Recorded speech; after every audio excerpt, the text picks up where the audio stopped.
Ce n'est pas le scénario d'un film, c'est l'histoire incroyable d'Andry Rajoelina. Une ascension fulgurante et une chute tout aussi spectaculaire. Comment ce jeune entrepreneur a-t-il pu conquérir le pouvoir? Quelles décisions ont marqué ses mandats? Et surtout, comment tout a basculé? Accrochez-vous, on rembobine le film de sa vie. Des platines du DJ au fauteuil présidentiel jusqu'à la destitution. Né le 30 mai 1974, Andry Rajoelina grandit à Antsirabe avant de s'installer dans la capitale, Antananarivo. Loin de la politique, sa première passion, c'est la musique. Sous le nom de DJ Andry, il devient une figure incontournable des nuits tananariviennes. Il ne se contente pas de mixer, il a le sens des affaires. Il fonde Injet, une agence de communication et d'événementiel qui devient rapidement un succès. Il est jeune, il est ambitieux, et il voit grand. Très grand. Il comprend vite que la communication et l'influence sont des leviers puissants. Et s'il les utilisait pour autre chose que la publicité? Et si le plus grand événement qu'il pouvait organiser, c'était le changement politique de son pays? Cette idée va faire de lui bien plus qu'un simple homme d'affaires. En 2007, à seulement 33 ans, Andry Rajoelina se lance un défi fou. Devenir maire d'Antananarivo. Personne ne le prend vraiment au sérieux au début. Il affronte le candidat du parti présidentiel de l'époque, Marc Ravalomanana. Mais Rajoelina, avec ses slogans percutants et son image de jeune qui réussit, séduit la population de la capitale. À la surprise générale, il remporte l'élection. Il devient Andry TGV, un surnom qui symbolise sa promesse de changement rapide. Mais cette victoire est aussi le début d'un conflit ouvert avec le président Ravalomanana. La cohabitation entre les deux hommes les plus puissants du pays devient vite impossible. La tension monte, la ville est une poudrière, et l'étincelle qui va tout faire exploser est sur le point de jaillir. Le point de non-retour est atteint en 2009. La fermeture par le gouvernement de la chaîne de télévision de Rajoelina, Viva TV, met le feu aux poudres. Des manifestations massives éclatent à Antananarivo. La situation dégénère rapidement. On parle de lundi noir, une journée de pillage et de violence qui marque les esprits. Andry Rajoelina, porté par la foule, se pose en leader de l'opposition. Il dénonce un pouvoir autoritaire et corrompu. La crise politique est totale. Le bras de fer atteint son paroxysme lorsque l'armée, après des semaines d'hésitation, décide de lâcher le président Ravalomanana et de soutenir Rajoelina. Le 17 mars 2009, Marc Ravalomanana est contraint à l'exil. Andry Rajoelina, sans avoir été élu nationalement, est installé au pouvoir par l'armée. Il devient le président d'une haute autorité de la transition. Pour ses partisans, c'est une révolution populaire. Pour ses détracteurs et une grande partie de la communauté internationale, c'est un coup d'État. Madagascar entre alors dans une période d'incertitude. La période de transition, qui devait être courte, va durer près de 5 ans, de 2009 à 2014. 5 années de crise politique et économique profonde pour Madagascar. Le pays est mis au banc des nations, les aides internationales sont gelées. Andry Rajoelina, trop jeune pour être constitutionnellement éligible, ne peut pas se présenter à l'élection présidentielle de 2013, tout comme son rival Marc Ravalomanana, exilé. C'est finalement Eri Rajaonarimampianina, son ancien ministre des Finances, qui est élu. Rajoelina semble alors se retirer du jeu politique, mais ce n'est qu'une pause stratégique. Il observe, il prépare son retour. Il sait que son histoire avec le pouvoir n'est pas terminée. Il attend son heure, le moment parfait pour revenir sur le devant de la scène et reconquérir le pouvoir, cette fois-ci par les urnes. Et ce retour, il l'opère en 2018. Candidat à l'élection présidentielle, il mène une campagne à l'américaine, axée sur de grands projets de développement, les Velirano, ses promesses. Il affronte à nouveau son éternel rival, Marc Ravalomanana, revenu d'exil. Au terme d'un second tour tendu, Andry Rajoelina est déclaré vainqueur. Il devient, à 44 ans, le président élu de la République de Madagascar. C'est la consécration. Le DJ est devenu président, légitimé par le vote populaire. Il promet de transformer le pays, de lutter contre la pauvreté, de construire des infrastructures. Mais gouverner est bien plus complexe que de gagner une élection. Les défis sont immenses et les attentes de la population colossales. Les années qui suivent sont marquées par des réalisations, comme la construction de routes ou de nouvelles villes, mais aussi par de nombreuses critiques. La gestion de la pandémie de Covid-19, avec la promotion d'un remède local controversé, le Covid Organics, suscite le scepticisme international. L'inflation galopante et la pauvreté qui persistent nourrissent le mécontentement. Arrive l'élection présidentielle de 2023.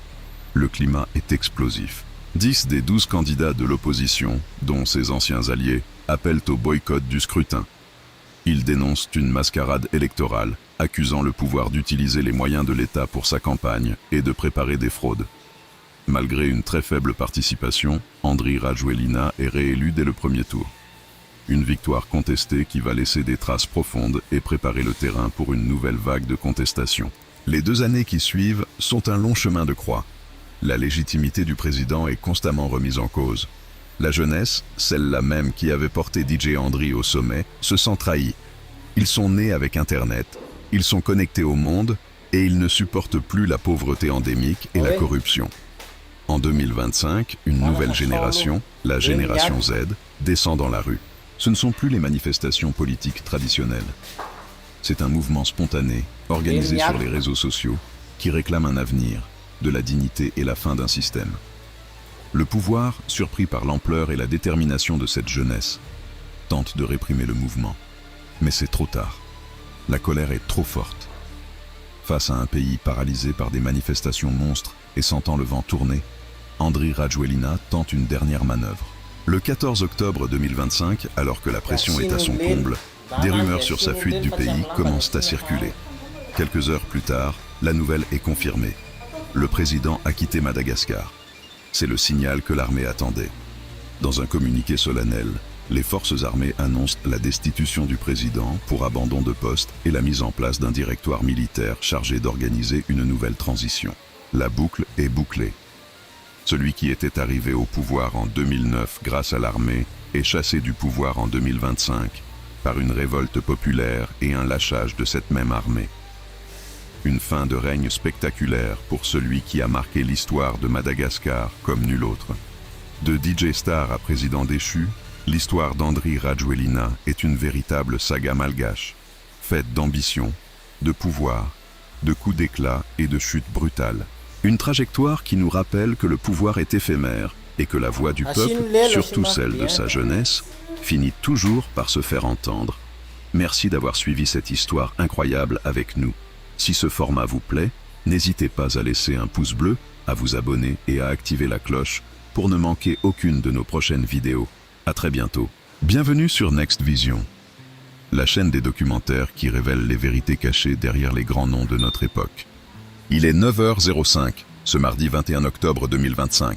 Paris s'éveille sous un ciel gris. Devant un immeuble du 16e arrondissement, des dizaines de journalistes attendent. L'ancien président de la République française quitte son domicile, accompagné de Carla Bruni.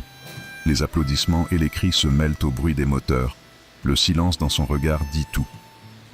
Ce matin-là, un président devient un prisonnier. Avant de monter dans la voiture, il publie sur ses réseaux sociaux un message solennel. Au moment où je m'apprête à franchir les murs de la prison de la santé, mes pensées vont vers les Françaises et les Français, de toutes conditions et de toutes opinions. Je veux leur dire avec la force inébranlable qui est la mienne que ce n'est pas un ancien président de la République que l'on enferme ce matin, c'est un innocent. Je continuerai à dénoncer ce scandale judiciaire, ce chemin de croix que je subis depuis plus de 10 ans. Voilà donc une affaire de financement illégal sans le moindre financement. Je ne demande aucune faveur. Je ne suis pas à plaindre, car ma voix porte, parce que ma femme et mes enfants sont à mes côtés, et mes amis innombrables. Mais ce matin, j'éprouve une peine profonde pour la France, humiliée par une vengeance qui a porté la haine à un niveau inégalé. Je n'ai pas de doute, la vérité triomphera, mais le prix à payer aura été écrasant. La portière se referme. Le cortège démarre, direction la prison de la Santé. À 11h40, les grilles se ferment. L'ancien président de la République devient un détenu ordinaire. Le symbole est fort, presque irréel. Pour la première fois dans l'histoire moderne, la République enferme l'un de ses chefs. Pour comprendre cette chute, il faut remonter à la source, à la naissance d'un enfant né dans une famille divisée mais pleine d'ambition. Nicolas Paul Stéphane Sarkozy de Nagui Boxa naît le 28 janvier 1955 à Paris. Son père, un immigré hongrois, a fui le communisme. Sa mère, issue d'une famille aisée, lui transmet la rigueur et la volonté. Mais le père quitte le foyer très tôt. L'absence pèse. Nicolas grandit dans un mélange de fierté blessée et de désir de revanche. Il veut exister, il veut gagner. À l'école, il n'est pas le meilleur élève, mais il parle plus fort que les autres. Il veut convaincre. Déjà, il aime la politique, les discours, la confrontation. Étudiant en droit, il s'impose dans les cercles gaullistes. Il croit au mérite, à l'effort, à la France forte. À 28 ans, il devient maire de Neuilly-sur-Seine, la commune la plus riche de France. Un exploit. Il est charismatique, pressé, ambitieux. Il attire les caméras. Il sait séduire. Lors d'une prise d'otage dans une école maternelle, il se rend sur place, négocie lui-même avec le ravisseur, sauve les enfants. Ce jour-là, la France découvre son visage. Celui d'un homme qui n'a peur de rien. Dans les années 90, il grimpe vite. Ministre du Budget, porte-parole du gouvernement, puis ministre de l'Intérieur. Il devient incontournable. Sa méthode, parler fort, agir vite, imposer son rythme. Son énergie fascine et agace à la fois. Il promet l'ordre, la sécurité, la réussite. Il domine l'espace médiatique. En 2004, il prend la tête du grand parti de droite, l'UMP. Il vise déjà la présidence. En 2007, il remporte l'élection présidentielle. Sur la place de la Concorde, la foule acclame son nom. Il promet une république du mérite, du travail et de la transformation. Pour beaucoup, c'est l'incarnation d'une nouvelle ère, celle du mouvement et de l'efficacité. Mais les premiers signes d'excès apparaissent vite. Le dîner au Fouquet's, les vacances sur le yacht d'un industriel, son mariage avec Carla Bruni sous les flashs des photographes. Le peuple découvre un président de la jet set, ami du luxe et du pouvoir économique. Le président Bling Bling, comme on le surnomme alors, divise la France. En 2008, la crise financière mondiale éclate. Les banques s'effondrent, les marchés s'affolent.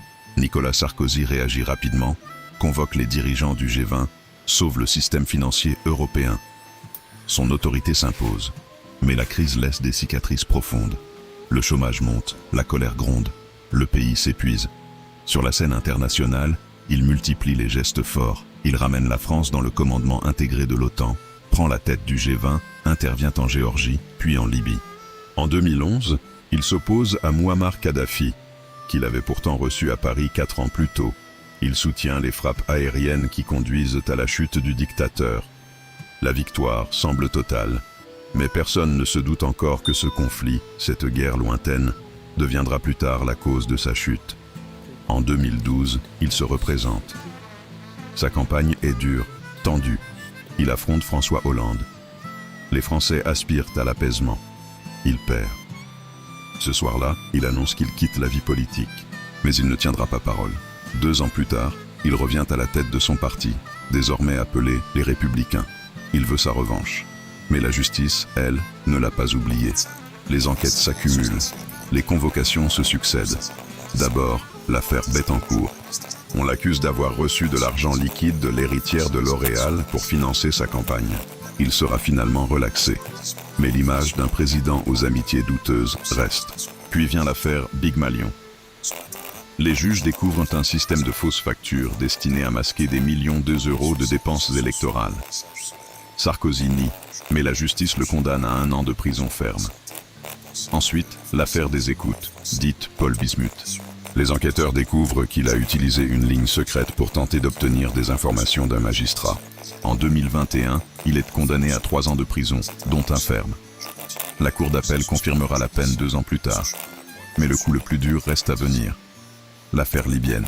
Plusieurs anciens responsables du régime de Kadhafi affirment avoir versé de l'argent pour financer la campagne de 2007. Des documents, des enregistrements, des transferts d'argent viennent appuyer leurs déclarations. En mars 2018, Nicolas Sarkozy est placé en garde à vue. C'est une première dans l'histoire de la République. Il clame son innocence. Il parle d'un complot, d'une vengeance politique. Mais les juges continuent. Ils recoupent, enquêtent, interrogent. En 2025, après des années de procédure, le verdict tombe. 5 ans de prison, dont 2 ans ferme, pour financement illégal de campagne et association de malfaiteurs. Cette fois, la peine est exécutoire. Pas d'appel suspensif, pas de délai. Le 21 octobre, il doit se présenter à la prison. 9h05. Il quitte son domicile. Carla Bruni l'accompagne jusqu'à la voiture. Les regards sont lourds, la tension est palpable. Le véhicule s'éloigne. Quelques minutes plus tard, il franchit les grilles de la prison de la Santé. L'ancien président entre dans sa cellule. Un lit, un bureau, quelques livres. Il est à l'isolement, pour sa sécurité. Les portes se ferment. Le silence retombe. Dans le pays, les réactions fusent. Certains y voient une victoire de la justice. D'autres, un acharnement politique. Les partisans crient à la vengeance. Les adversaires parlent d'exemple. La France se divise. Les journaux titrent « Un président derrière les barreaux ». Il repense à Neuilly, à l'Élysée, à sa promesse d'une république irréprochable.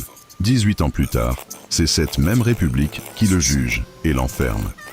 Le pouvoir qu'il a incarné s'est retourné contre lui. À 70 ans, il mesure la distance entre la gloire et la solitude. De Neuilly à la Santé, le chemin est court mais vertigineux.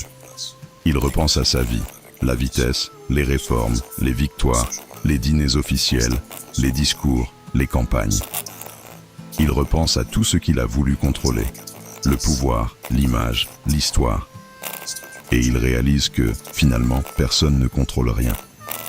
La nuit tombe sur Paris. La ville continue de vivre. Dans une cellule, un ancien président médite sur le destin.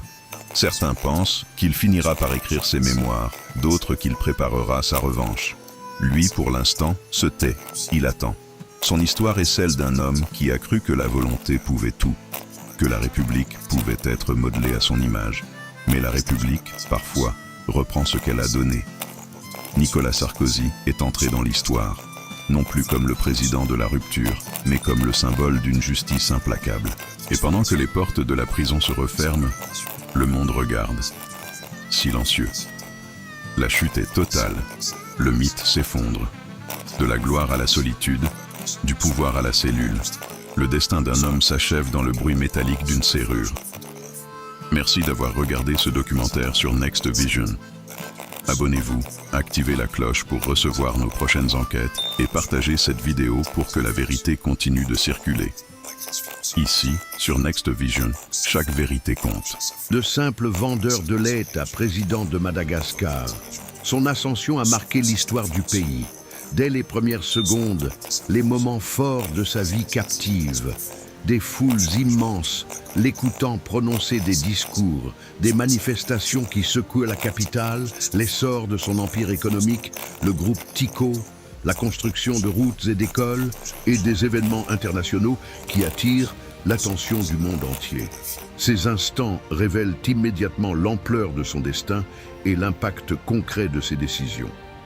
Né le 12 décembre 1949 à Imerinkasinina, dans la province d'Antananarivo, Marc grandit dans une famille modeste des hauts plateaux au sein de l'ethnie Mérina. Son enfance, rythmée par le travail et la rigueur, forge très tôt en lui un sens aigu du devoir et de la persévérance. Issu d'un milieu rural, il apprend la valeur du labeur en aidant ses parents et en observant les réalités de la vie paysanne, expérience qui façonnera plus tard sa vision d'un développement fondé sur l'effort et la productivité. En 1974, il épouse Lalao Ravalomanana, compagne fidèle tout au long de sa carrière.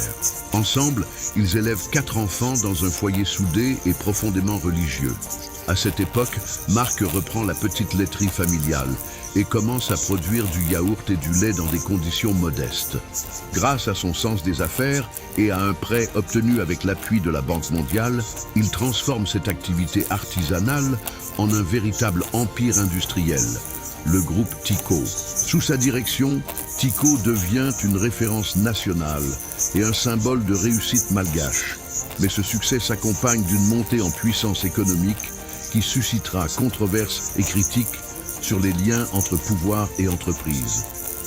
En décembre 1999, fort de son image d'entrepreneur visionnaire, il entre en politique et est élu maire des Antananarivo sous le slogan « Tiako Yarivo. J'aime Yarivo. Rapidement, il modernise la capitale. Réhabilitation des routes, assainissement, propreté et gestion urbaine efficace. Parallèlement, il crée un réseau médiatique, radio, télévision, presse écrite, qui soutient son entreprise et son ascension politique. Son influence devient nationale et son nom résonne dans tout le pays. En 2001, il se lance dans la course à la présidence face à Didier Ratsiraka. Le premier tour tourne à la crise. Chacun revendique la victoire. Devant l'impasse, Marc se proclame président le 22 février 2002 et prête serment au stade municipal de Mahamazina. La communauté internationale hésite, le pays se divise, l'économie est paralysée. Finalement, un nouveau décompte des voix le donne vainqueur avec 50,46% des suffrages. Et Ratsiraka quitte le pays pour la France en juillet 2002.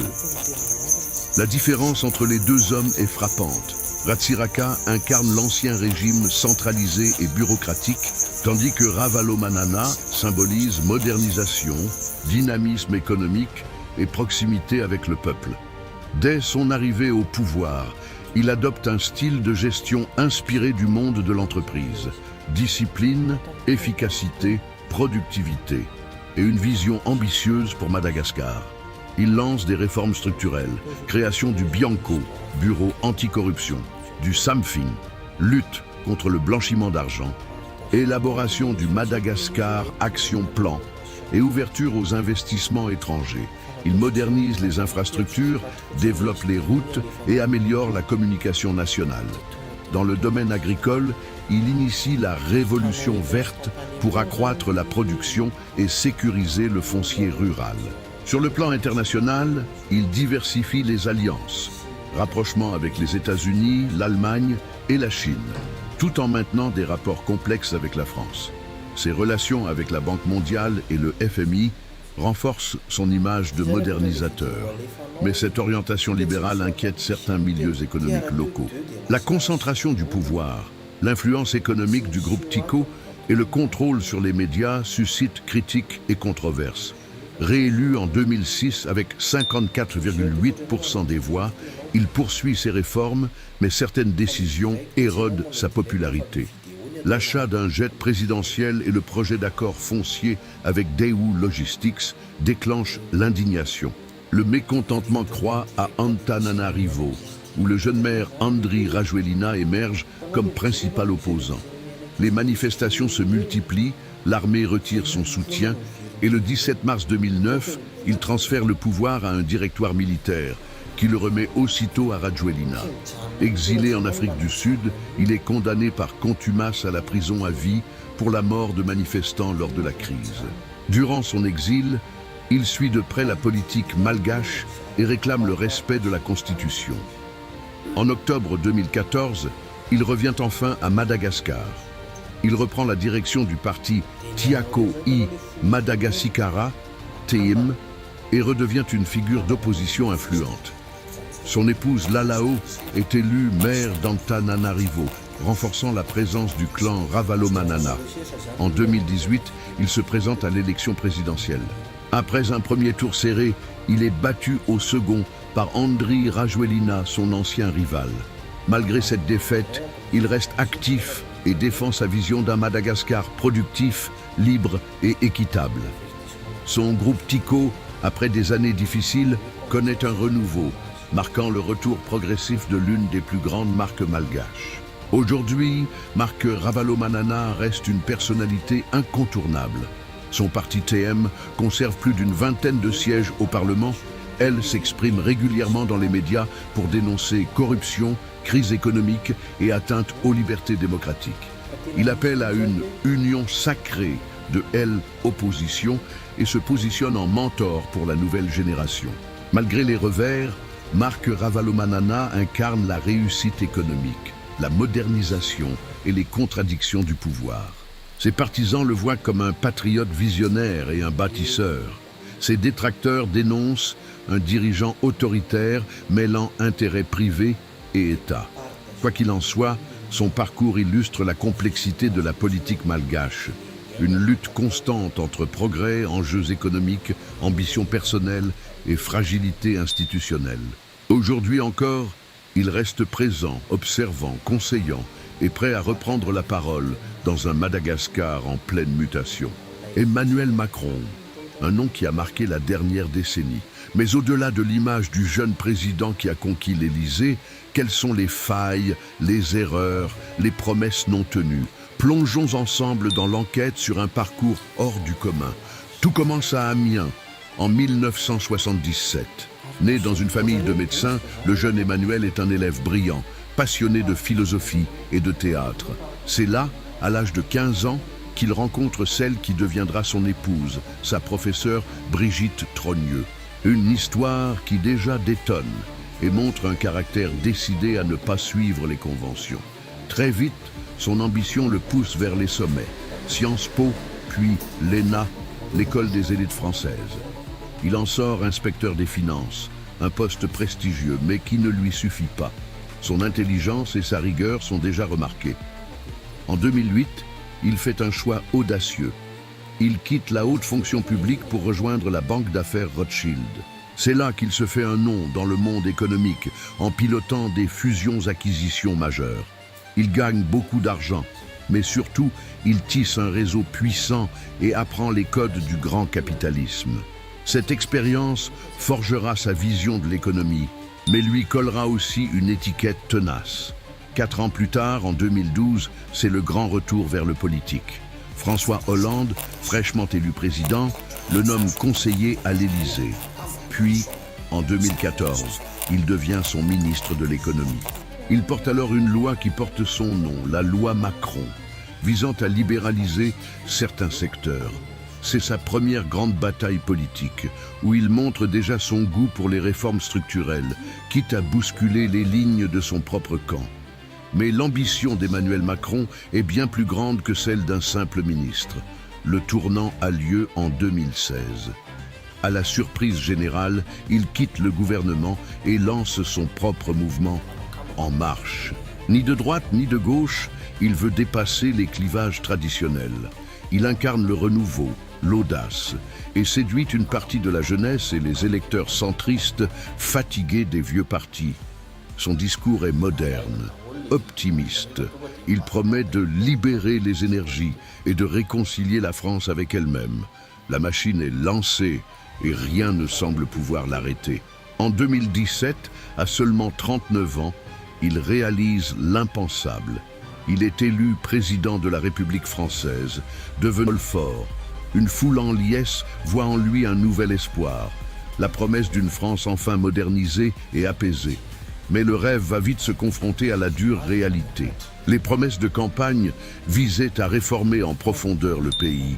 Mais très vite, le nouveau président se heurte à une colère populaire sourde. Le style de gouvernance, jugé vertical et solitaire, commence à crisper.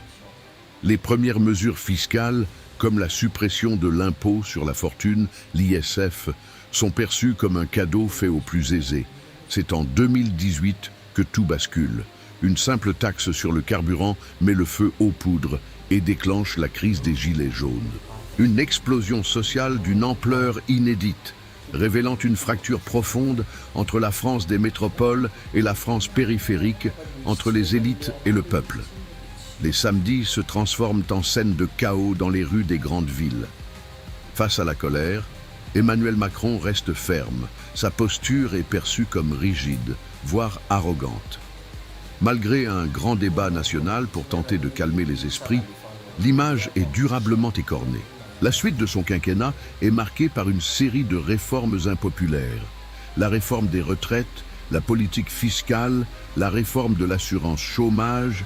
Chaque projet est contesté et jugé injuste par une partie significative de la population. Sa popularité chute drastiquement. Dans les médias et sur les réseaux sociaux, le surnom de président des riches s'installe durablement. On critique sa distance, ses petites phrases jugées méprisantes et un ton qui ne parvient pas à créer de l'empathie. Puis en 2020, le monde entier est frappé par la pandémie de Covid-19. Emmanuel Macron doit gérer une crise sanitaire sans précédent. Il prend les rênes, instaure le fameux « quoi qu'il en coûte » pour soutenir l'économie et impose des mesures strictes comme les confinements. Mais sa gestion est aussi source de polémiques. Les masques, les tests et plus tard, la campagne de vaccination et le pass sanitaire qui divise profondément la société française. Alors que le pays sort à peine de la crise sanitaire, un nouveau choc survient en 2022, la guerre en Ukraine. L'inflation explose, les tensions internationales s'aggravent. En tant que président du Conseil de l'Union européenne, Emmanuel Macron tente de jouer un rôle de premier plan, multipliant les initiatives diplomatiques pour défendre une position européenne forte et autonome. Mais cette posture internationale peine à masquer les difficultés internes. Sa diplomatie est également mise à l'épreuve sur d'autres fronts, notamment en Afrique. Emmanuel Macron multiplie les voyages sur le continent pour tenter de redéfinir la relation de la France avec ses anciennes colonies, loin de la France-Afrique. Mais les résultats sont mitigés. Sa visite à Madagascar en est un exemple frappant. Le dossier sensible des îles Éparses, ces territoires de l'océan Indien revendiqués par Antananarivo, refait surface. La position française, jugée ambiguë et peu claire, crée de vives tensions. Cet épisode réveille les débats sur la souveraineté et la mémoire coloniale et renforce les critiques sur une diplomatie française qui peine à convaincre ses partenaires africains. Malgré un bilan contesté, il réussit l'exploit d'être réélu en 2022, de nouveau face à Marine Le Pen. Mais la victoire a un goût amer. Il perd la majorité absolue à l'Assemblée nationale, ce qui l'oblige à gouverner dans un climat de tension politique permanente, cherchant des alliances au cas par cas.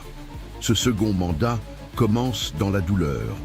Dès 2023, une nouvelle réforme des retraites, visant à repousser l'âge de départ à 64 ans, provoque un rejet massif. Le pays connaît l'un des plus grands mouvements sociaux de son histoire récente, avec des manifestations et des grèves qui paralysent la France pendant des semaines. L'utilisation de l'article 49.3 pour faire passer la loi sans vote final achève de crisper l'opinion publique. Aujourd'hui, Emmanuel Macron est un président à deux visages. Sur la scène internationale, il reste une voix influente, portant les ambitions de la France et de l'Europe. Mais à l'intérieur du pays, il demeure l'un des présidents les plus contestés de la Ve République. Derrière l'homme politique, il y a aussi un homme passionné de littérature et de philosophie, marié à Brigitte Macron, qui joue un rôle de conseillère discrète mais essentielle. Son livre, Révolution, publié avant son élection, exposait sa vision. Mais la réalité du pouvoir s'est avérée bien plus complexe. Alors, quel bilan tirer ? Entre des succès diplomatiques indéniables et des fractures sociales profondes, le mandat d'Emmanuel Macron est marqué par les tensions et la controverse. Il aura tenté de réformer la France au pas de charge, mais aura peut-être échoué à la réconcilier. Son héritage, complexe et paradoxal, continue de s'écrire sous nos yeux. Merci d'avoir suivi cette analyse avec nous. Si ce contenu vous a plu, n'hésitez pas à laisser un pouce bleu, à partager la vidéo et surtout à vous abonner pour ne rien manquer de nos prochaines enquêtes. À très bientôt. Longtemps réduite au silence par l'exil, Fanny Rizzoa Ernaivo revient aujourd'hui au centre du jeu politique malgache. Juriste, ancienne magistrate et syndicaliste, elle est devenue une figure emblématique de la lutte contre la corruption et de l'indépendance de la justice à Madagascar. Son parcours, marqué par la confrontation avec le pouvoir, l'exil en France et son retour à la faveur d'une mission d'enquête à l'île Maurice, illustre la trajectoire d'une femme résolue à défier les systèmes qui étouffent son pays. Une magistrate devenue symbole de résistance. Née en 1979 à Antananarivo, Fanny Rizzoa Ernaivo s'est imposée dans le milieu judiciaire malgache par sa rigueur et son franc-parler. Elle gravit les échelons de la magistrature avant de prendre la tête du syndicat de la magistrature de Madagascar, SMM. À ce poste, elle dénonce les pressions politiques, la corruption endémique et la soumission du système judiciaire au pouvoir exécutif. Ces prises de position lui valent rapidement de puissants ennemis. En 2018, elle se lance dans la bataille politique et se présente à l'élection présidentielle, affirmant vouloir rendre la justice au peuple. Mais la confrontation avec les institutions s'intensifie. Dès 2019, des poursuites judiciaires sont engagées contre elle. Accusée à tort ou à raison de délit d'opinion, elle choisit l'exil. Fanny-Rizzoa Ernaivo quitte Madagascar et s'installe en France, où elle vit plusieurs années. Le gouvernement malgache émet un mandat d'arrêt international et sollicite son extradition. Les juridictions françaises rejettent cette demande, invoquant l'absence de garantie sur le respect des droits fondamentaux. En exil, loin de se taire, elle devient la voix de la diaspora malgache. Avec d'autres figures de l'opposition, elle fonde le RMDM Diaspora, Rodoben ni Mpano Itra, Oan ni Democracia Eto Madagascara Diaspora, une plateforme de résistance politique installée à Paris. Depuis l'étranger, elle dénonce la corruption, les détournements de fonds publics et la dérive autoritaire du pouvoir à Antananarivo. Ses partisans la considèrent comme une héroïne du droit. Ses adversaires la taxent d'opportunisme. Mais une chose est certaine, elle reste au cœur du débat. Le retour de l'exil et la mission à l'île Maurice. En octobre 2025, Fanny-Rizzoa Ernaivo sort enfin de l'ombre.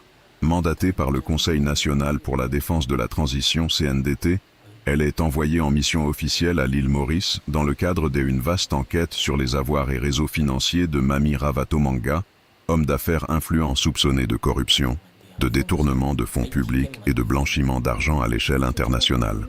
Arrivée à Port-Louis mi-octobre, elle est reconnue par les autorités mauriciennes comme observatrice, Watching Brief, auprès de la Financial Crimes Commission, FCC.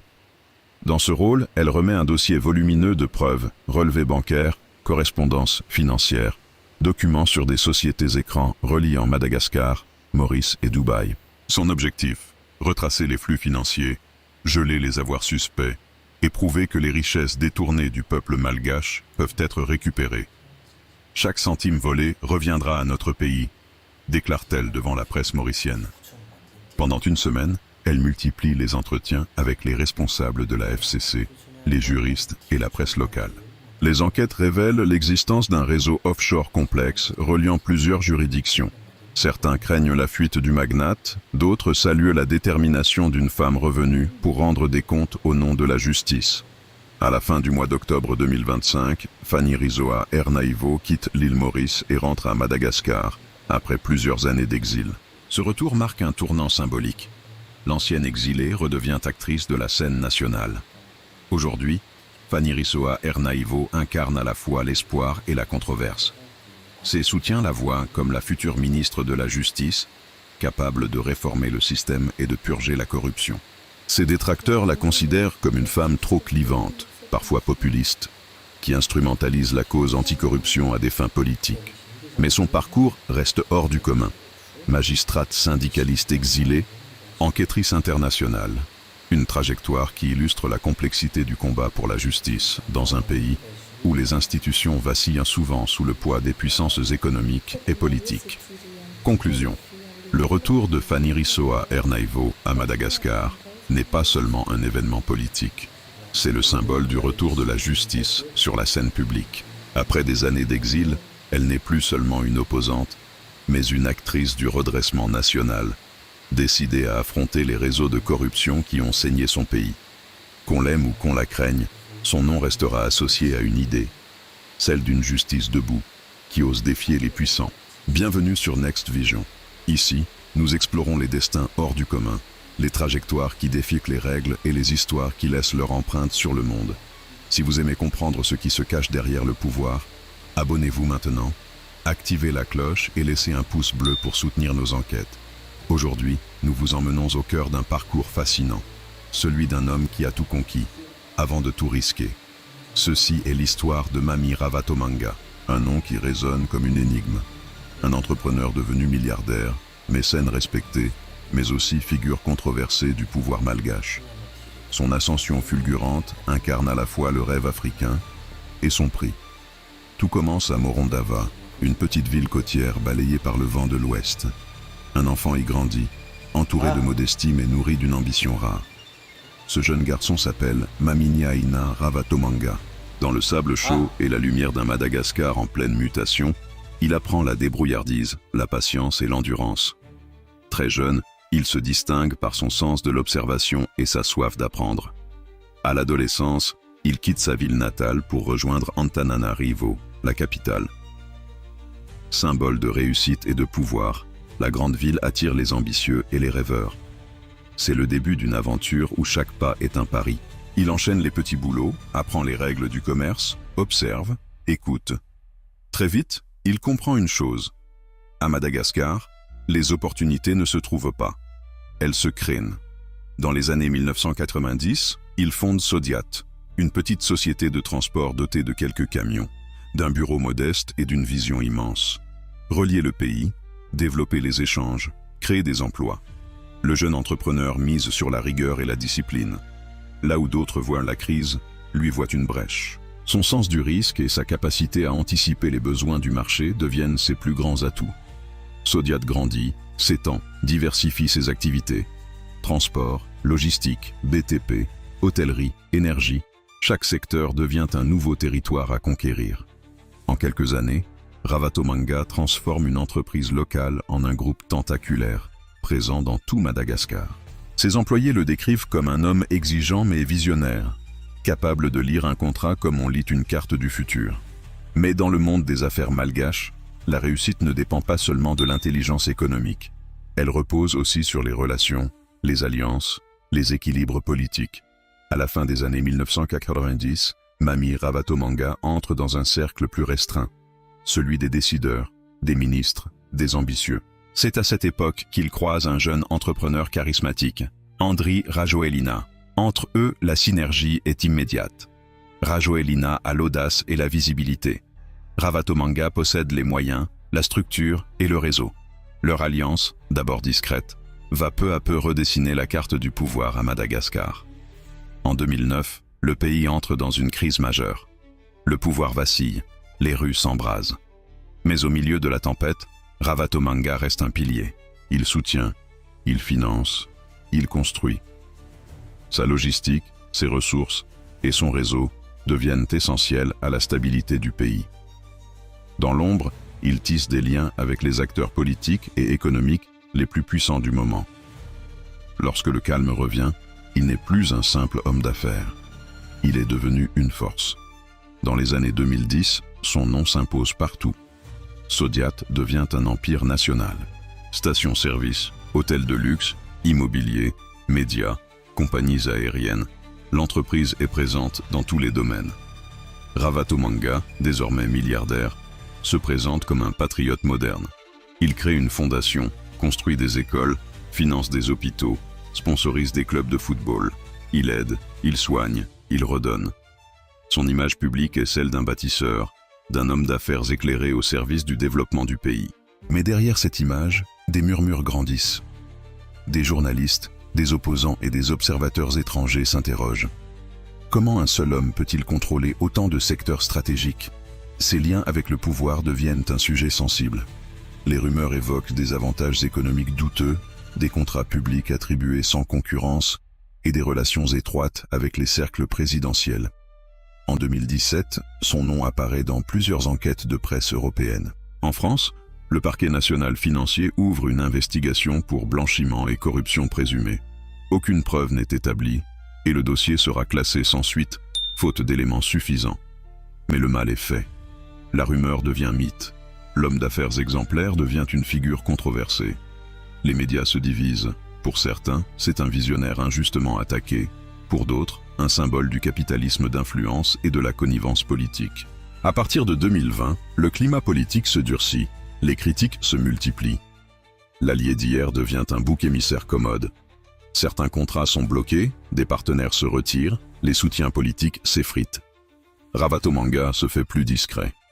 Moins de discours, moins d'apparitions publiques, plus de silence. Dans ses bureaux d'Antananarivo, on parle encore de lui avec respect, mais aussi avec prudence. Les regards changent, les équilibres aussi. L'homme semble pressentir que la marée tourne. En 2025, Madagascar traverse une nouvelle crise. Inflation, coupure d'électricité, colère populaire, le pays vacille. Et au centre des débats, un nom revient sans cesse, Mami Ravatomanga. Le 12 octobre, il quitte discrètement le pays à bord de son jet privé, direction l'île Maurice. Quelques jours plus tard, Les autorités malgaches annoncent le gel de ses avoirs et un mandat d'arrêt international. Le choc est immense. L'homme le plus influent du pays devient fugitif. Certains parlent d'exil volontaire, d'autres de fuite. Les médias s'enflamment. Des théories circulent. Pour beaucoup, c'est la chute d'un empire. Pour d'autres, c'est une manœuvre politique destinée à écarter un rival devenu gênant. Aujourd'hui, dans sa villa au bord de l'océan Indien, Ravatomanga contemple son empire à distance. Sodiat existe toujours, mais son absence pèse. Les employés sont partagés entre loyauté et peur. Les partenaires hésitent, les banques se taisent. Et pourtant, au-delà des scandales et des jugements, il reste une évidence. Sans Mami Ravatomanga, une partie du développement moderne de Madagascar n'aurait jamais vu le jour. Il a bâti des routes, créé des emplois, inspiré des générations d'entrepreneurs. Mais il a aussi prouvé qu'à un certain niveau de réussite, le pouvoir devient un piège. On ne le possède plus, c'est lui qui vous possède. L'histoire de Mami Ravatomanga est celle d'un homme qui a voulu tout maîtriser. Le temps, les affaires, les alliances, le destin. Mais le pouvoir, comme la mer, finit toujours par reprendre ce qu'on croit lui avoir arraché. Et peut-être qu'aujourd'hui, quelque part entre regret et lucidité, il médite sur cette vérité universelle. Il n'y a pas de victoire sans perte, ni d'empire sans solitude. Merci d'avoir suivi ce documentaire exclusif signé Next Vision.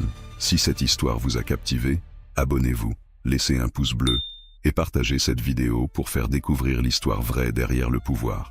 Parce qu'ici, sur Next Vision, nous racontons la vérité derrière les légendes. Partout dans le monde, on voit des jeunes brandir le drapeau de One Piece pendant les manifestations ou sur les réseaux sociaux. Mais pourquoi ce symbole d'un manga est-il devenu un cri de ralliement face à la crise mondiale? Dans One Piece, les pirates ne sont pas seulement des hors-la-loi, ce sont des aventuriers qui se battent pour leur liberté, pour vivre sans chaîne. Pour les jeunes, ce drapeau devient un symbole de rébellion, une façon de dire « nous aussi, nous voulons être libres des injustices ». Les héros de One Piece affrontent des gouvernements corrompus, des dirigeants cruels et des systèmes injustes. Ça résonne avec la réalité de beaucoup de jeunes dans le monde.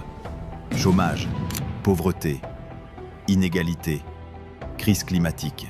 Le drapeau devient alors un langage universel pour dire « assez ». One Piece est connu dans le monde entier. Peu importe la langue ou le pays, tout le monde reconnaît ce drapeau. L'utiliser, c'est parler une langue commune. C'est montrer que la jeunesse est unie par les mêmes rêves et les mêmes combats. Luffy et son équipage n'abandonnent jamais. Ils avancent ensemble, malgré les tempêtes, avec l'espoir d'un monde meilleur. Pour les jeunes, ce drapeau est plus qu'un dessin animé. C'est un symbole d'espoir, de courage et d'unité face aux crises. Bonjour à tous et bienvenue sur Next Vision. Aujourd'hui, on va parler d'un sujet qui me tient particulièrement à cœur, Madagascar. Mais pas seulement l'image de cartes postales avec ses lémuriens et ses baobabs. On va plonger au cœur de la vie quotidienne, on va parler du vrai prix de la liberté sur l'île Rouge. Qu'est-ce que ça signifie, être libre à Madagascar en 2025? Pour beaucoup d'entre nous, la liberté, c'est appuyer sur un interrupteur et avoir de la lumière. C'est ouvrir un robinet et voir l'eau couler. Des gestes si simples, si acquis, qu'on n'y pense même plus. Mais là-bas, pour des millions de Malgaches, ces gestes relèvent du luxe, voire du miracle quotidien. Imaginez votre vie rythmée par les coupures d'électricité incessantes, ce qu'on appelle le délestage.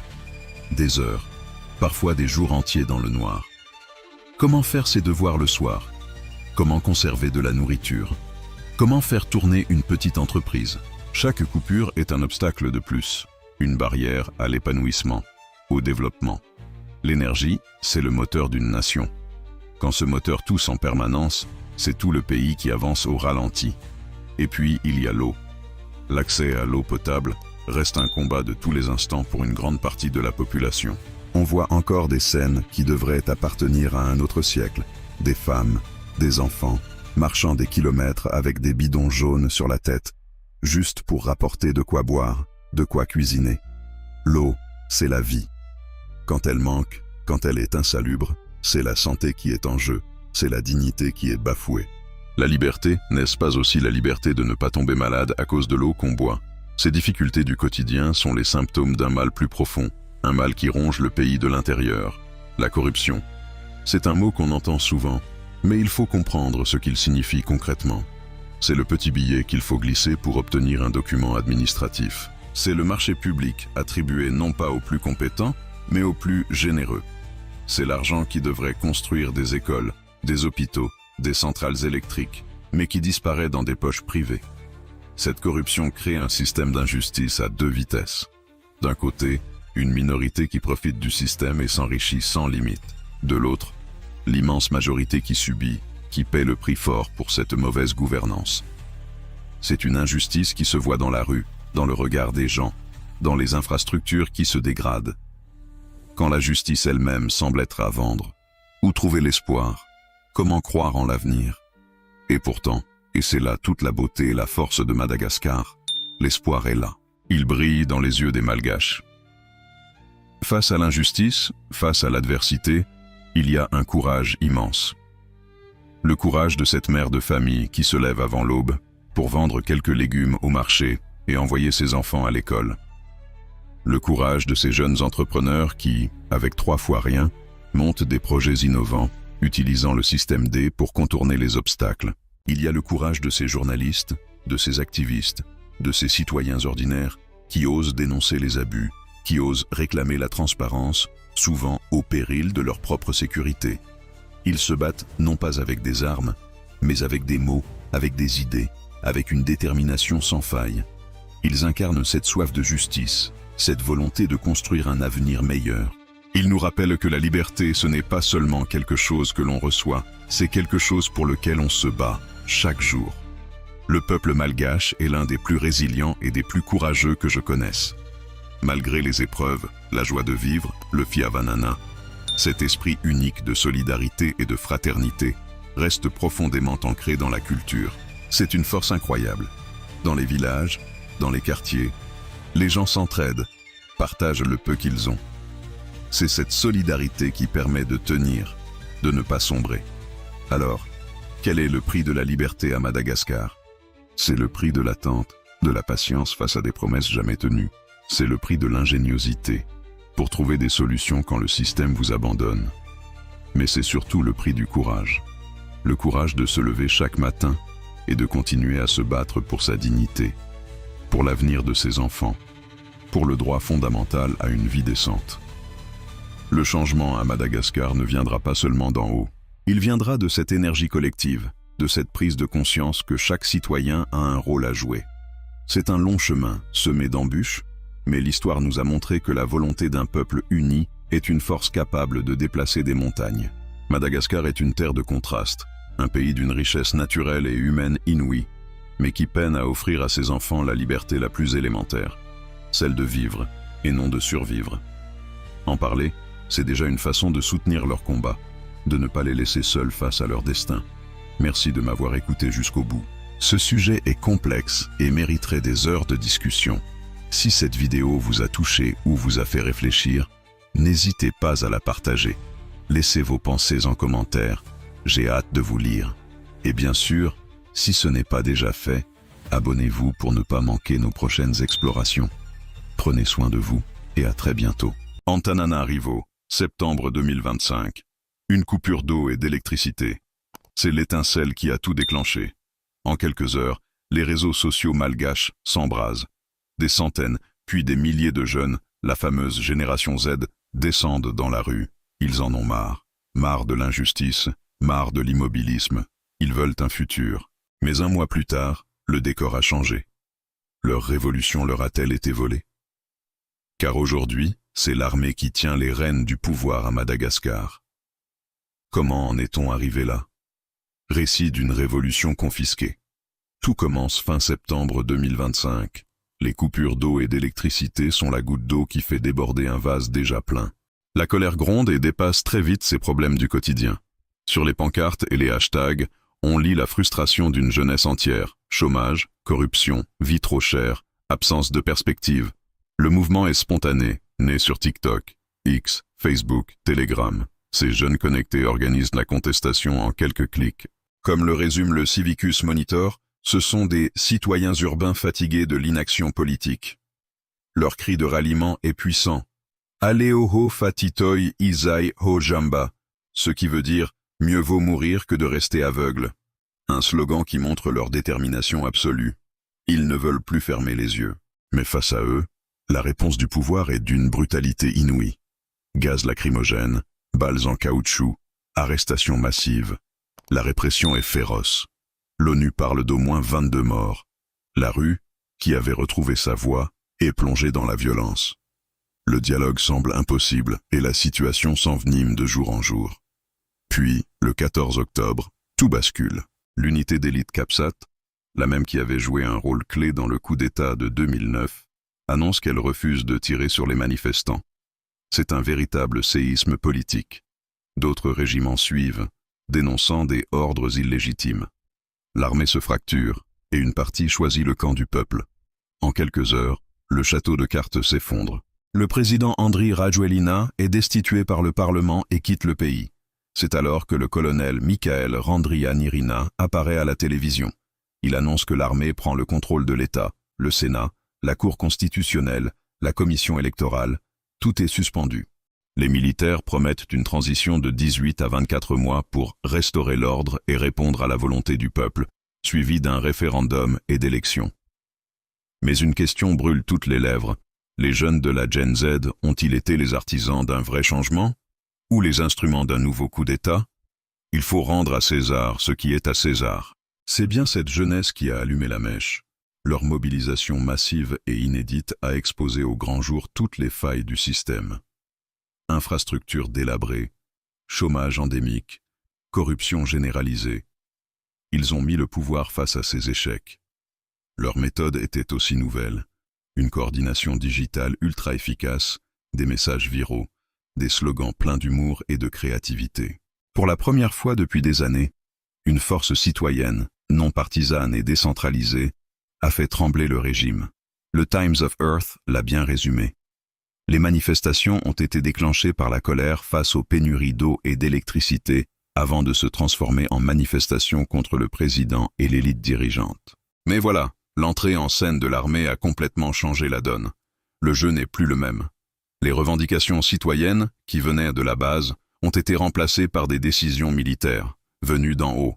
Ce mouvement qui se voulait horizontal, citoyen, est devenu une transition verticale, pilotée par des officiers. Les jeunes, sans leader officiel ni structure hiérarchique, se sont retrouvés spectateurs de la suite des événements.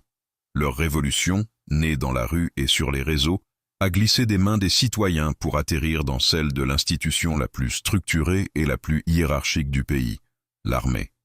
Aujourd'hui, la transition est donc sous haute surveillance. Les militaires assurent qu'ils veulent préparer un nouvel ordre démocratique, mais beaucoup sont sceptiques et craignent une simple récupération. Les ONG de défense des droits humains, comme Amnesty International, sont très claires. La sincérité de cette transition militaire sera jugée sur le sort réservé à la jeunesse malgache. Elles exigent de la transparence, que justice soit faite pour les victimes de la répression, et surtout que les jeunes soient réellement inclus dans les discussions sur l'avenir du pays. Certains d'entre eux continuent de manifester, demandant une place à la table des négociations. D'autres, plus désabusés, ont déjà le sentiment amer que leur révolution leur a été confisquée. Comme le dit un analyste politique d'Antananarivo, ils ont déclenché un incendie qu'ils ne contrôlent plus. La Gen Z a été l'étincelle. Ils ont eu le courage de briser le statu quo. Mais ce sont les militaires qui ont repris la main et qui dictent maintenant le rythme et la direction du changement. Leur révolution n'est pas morte, non. Mais elle s'est transformée en un processus institutionnel qu'ils ne maîtrisent plus du tout. Alors, pour conclure, oui, les jeunes du mouvement Gen Z ont bien ouvert la voie à une révolution populaire. Mais non, ils n'en sont plus les maîtres. Ce qui a commencé comme une insurrection de la rue s'est transformé en une transition militaire, avec ses propres intérêts et ses promesses encore floues. La vraie question n'est plus de savoir s'ils ont gagné, mais plutôt, l'armée leur rendra-t-elle un jour leur révolution? L'avenir de Madagascar se joue maintenant. Merci d'avoir suivi cette analyse. Si ce sujet vous a intéressé, n'hésitez pas à laisser un commentaire pour partager votre point de vue, à liker la vidéo et surtout, à vous abonner pour ne pas manquer nos prochaines enquêtes. À très bientôt. Il a grandi dans une tente battue par les vents du désert. À 27 ans, sans argent, sans parti, sans soutien politique, il renverse un roi et s'empare d'un pays tout entier. Héros pour les uns, tyran pour les autres. Voici l'histoire de Mouammar Kadhafi, l'homme qui voulait libérer la Libye et qui finit par la plonger dans le chaos. En un demi-siècle, le destin de la Libye s'est confondu avec celui d'un seul homme. Kadhafi a pris le pouvoir en une nuit, dirigé son pays d'une main de fer pendant 42 ans, défié les États-Unis, fasciné l'Afrique et séduit les puissances européennes. Il a survécu à des bombardements, incarné tour à tour la résistance, la folie et le rêve panafricain, avant d'être chassé et exécuté par ceux-là même qu'il prétendait avoir libérés. Son parcours, c'est celui d'un officier devenu prophète politique, d'un réformateur transformé en despote, d'un révolutionnaire dévoré par sa propre révolution.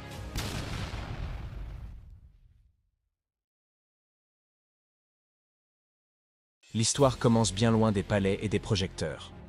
En 1942, dans le désert de Sirte, naît un enfant de berger bédouin. Le jeune Mouammar grandit dans la pauvreté, sous le règne du roi Idriss Ier, un monarque perçu comme corrompu et soumis à l'Occident. La Libye regorge de pétrole, mais cette richesse n'appartient pas à son peuple.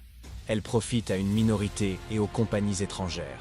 Très tôt, Kadhafi ressent une colère brûlante face à cette injustice. Admirateur du président égyptien Gamal Abdel Nasser, il rêve d'un monde arabe libéré de la domination occidentale et d'une Libye rendue à sa dignité. En rejoignant l'armée, il comprend que le changement ne viendra pas par les urnes, mais par la force. Avec un petit groupe d'officiers, il conspire en silence, pendant des mois, dans la peur et la détermination. Leur objectif est simple, renverser la monarchie et rendre le pays au peuple. À l'aube du 1er septembre 1969, alors que le roi Idriss est en Turquie pour des soins médicaux, Kadhafi passe à l'action. En quelques heures, les casernes, les radios et les bâtiments officiels sont pris sans résistance. Aucun tir, aucune effusion de sang. Au lever du jour, la monarchie s'est effondrée et la République arabe libyenne est née. À 27 ans à peine, Kadhafi devient maître du pays. Dès ses premières heures de pouvoir, il impose le ton. Il refuse le titre de président et se proclame guide de la révolution. Charismatique et habité d'une certitude quasi mystique, il promet une Libye forte, indépendante et débarrassée de l'emprise étrangère. Il nationalise les ressources pétrolières, expulse les bases militaires britanniques et américaines et réinvestit les revenus du pétrole dans les infrastructures, la santé et l'éducation. Pour la première fois, l'État finance massivement le développement national. L'accès à l'eau potable devient un droit, l'instruction un devoir, et le grand fleuve artificiel, un projet colossal destiné à irriguer le désert, symbolise la renaissance d'une nation. Mais l'homme du renouveau devient vite celui du contrôle absolu. En 1975, il publie le Livre vert, un manifeste politique où il rejette le capitalisme comme le communisme, dénonçant la démocratie représentative comme une imposture. Il invente un nouveau modèle, la Jamahiriya, l'État des masses. Officiellement, le pouvoir appartient au peuple à travers des comités populaires. En réalité, rien ne se décide sans lui. Kadhafi concentre tous les leviers de l'État entre ses mains. Les institutions deviennent des vitrines, la presse un instrument de propagande, et le culte de la personnalité s'impose peu à peu comme religion nationale. Son visage orne les places publiques, ses discours sont diffusés en boucle, ses slogans peints sur les murs. Il n'est plus un chef, mais un symbole vivant, un guide que l'on vénère autant qu'on redoute. À l'extérieur, Kadhafi s'affirme comme une figure incontournable du monde arabe et africain.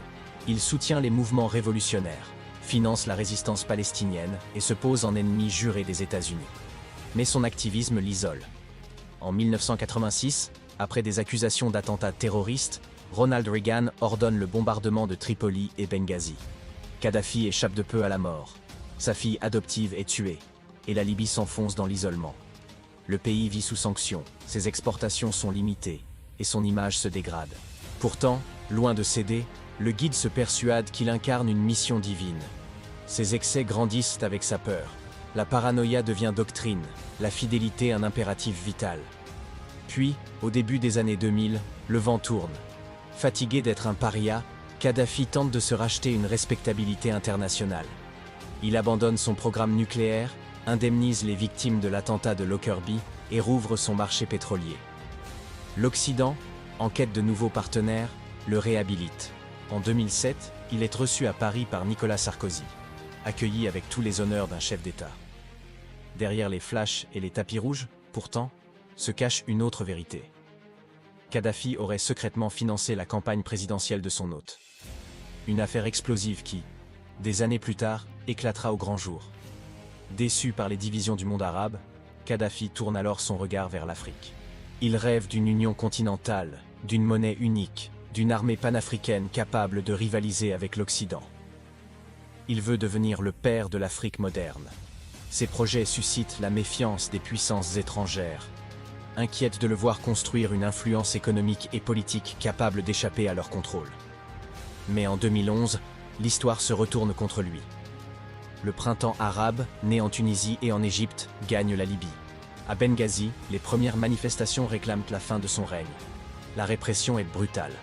En quelques jours, la contestation se transforme en guerre civile. Les rebelles prennent les armes, des généraux désertent, des villes tombent. Depuis son bunker de Tripoli, Kadhafi promet de écraser les rats et de mourir en martyr. Les États-Unis, la France et leurs alliés décident d'intervenir. Sous mandat de l'ONU, l'OTAN bombarde la Libye. Les frappes dévastent de son armée et précipitent la chute du régime.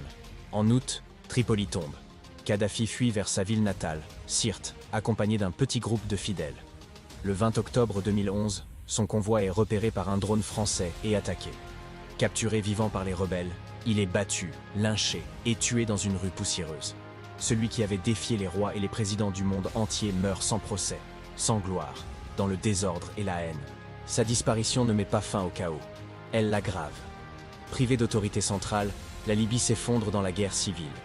Les milices s'affrontent, les armes circulent et l'État disparaît. 10 ans plus tard, le pays demeure divisé, ravagé par la violence et les ingérences étrangères. Son fils, Saïf al-Islam Kadhafi, tente de raviver l'héritage de son père, promettant de rendre à la Libye sa grandeur perdue. Pendant ce temps, en Europe, l'ombre du guide ressurgit à travers les scandales politiques qui portent encore son nom. Aujourd'hui, Mouammar Kadhafi reste une énigme. Pour certains, il fut le visionnaire qui rendit à son peuple la fierté et l'indépendance. Pour d'autres, il incarne la folie d'un homme ivre de pouvoir. Entre utopie et terreur, il demeure le symbole d'un paradoxe. Celui d'un homme qui voulait libérer la Libye, mais qui finit par l'enfermer dans sa propre révolution. Pour le monde entier, elle incarne la compassion absolue, l'amour du prochain, la dévotion, la foi inébranlable. Mère Teresa, petite femme au regard doux et au sourire discret, est devenue un symbole universel de bonté et d'altruisme. Béatifiée par l'Église, récompensée par le prix Nobel de la paix, célébrée dans les palais comme dans les bidonvilles, elle semblait avoir atteint une forme de sainteté de son vivant. Mais derrière cette image d'ange bienveillant se cache une réalité bien plus complexe. Conditions de soins jugées indignes, gestion opaque de dons colossaux, liens ambigus avec des régimes autoritaires et une conception de la souffrance profondément radicale. Aujourd'hui, il est temps de gratter l'auréole, non pas pour détruire une icône, mais pour révéler les ombres qui se cachent derrière la lumière.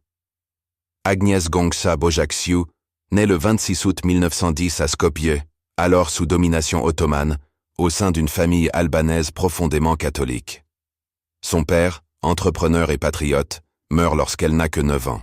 Ce traumatisme forge son attachement à la foi et façonne son regard sur le monde. À 12 ans, elle sait déjà. Elle consacrera sa vie à Dieu. Mais son rêve ne se limite pas à servir dans une église d'Europe. Elle veut aller là où personne ne veut aller, là où l'on souffre. À 18 ans, elle quitte sa famille et rejoint l'ordre des Sœurs de Lorette en Irlande. Quelques mois plus tard, elle embarque pour l'Inde. En 1929, elle débarque à Calcutta, ville en proie à une misère extrême. Les rues sont remplies de corps affamés, d'enfants mourants, de familles entassées dans des bidonvilles. Elle enseigne dans une école pour filles aisées, mais son cœur est ailleurs.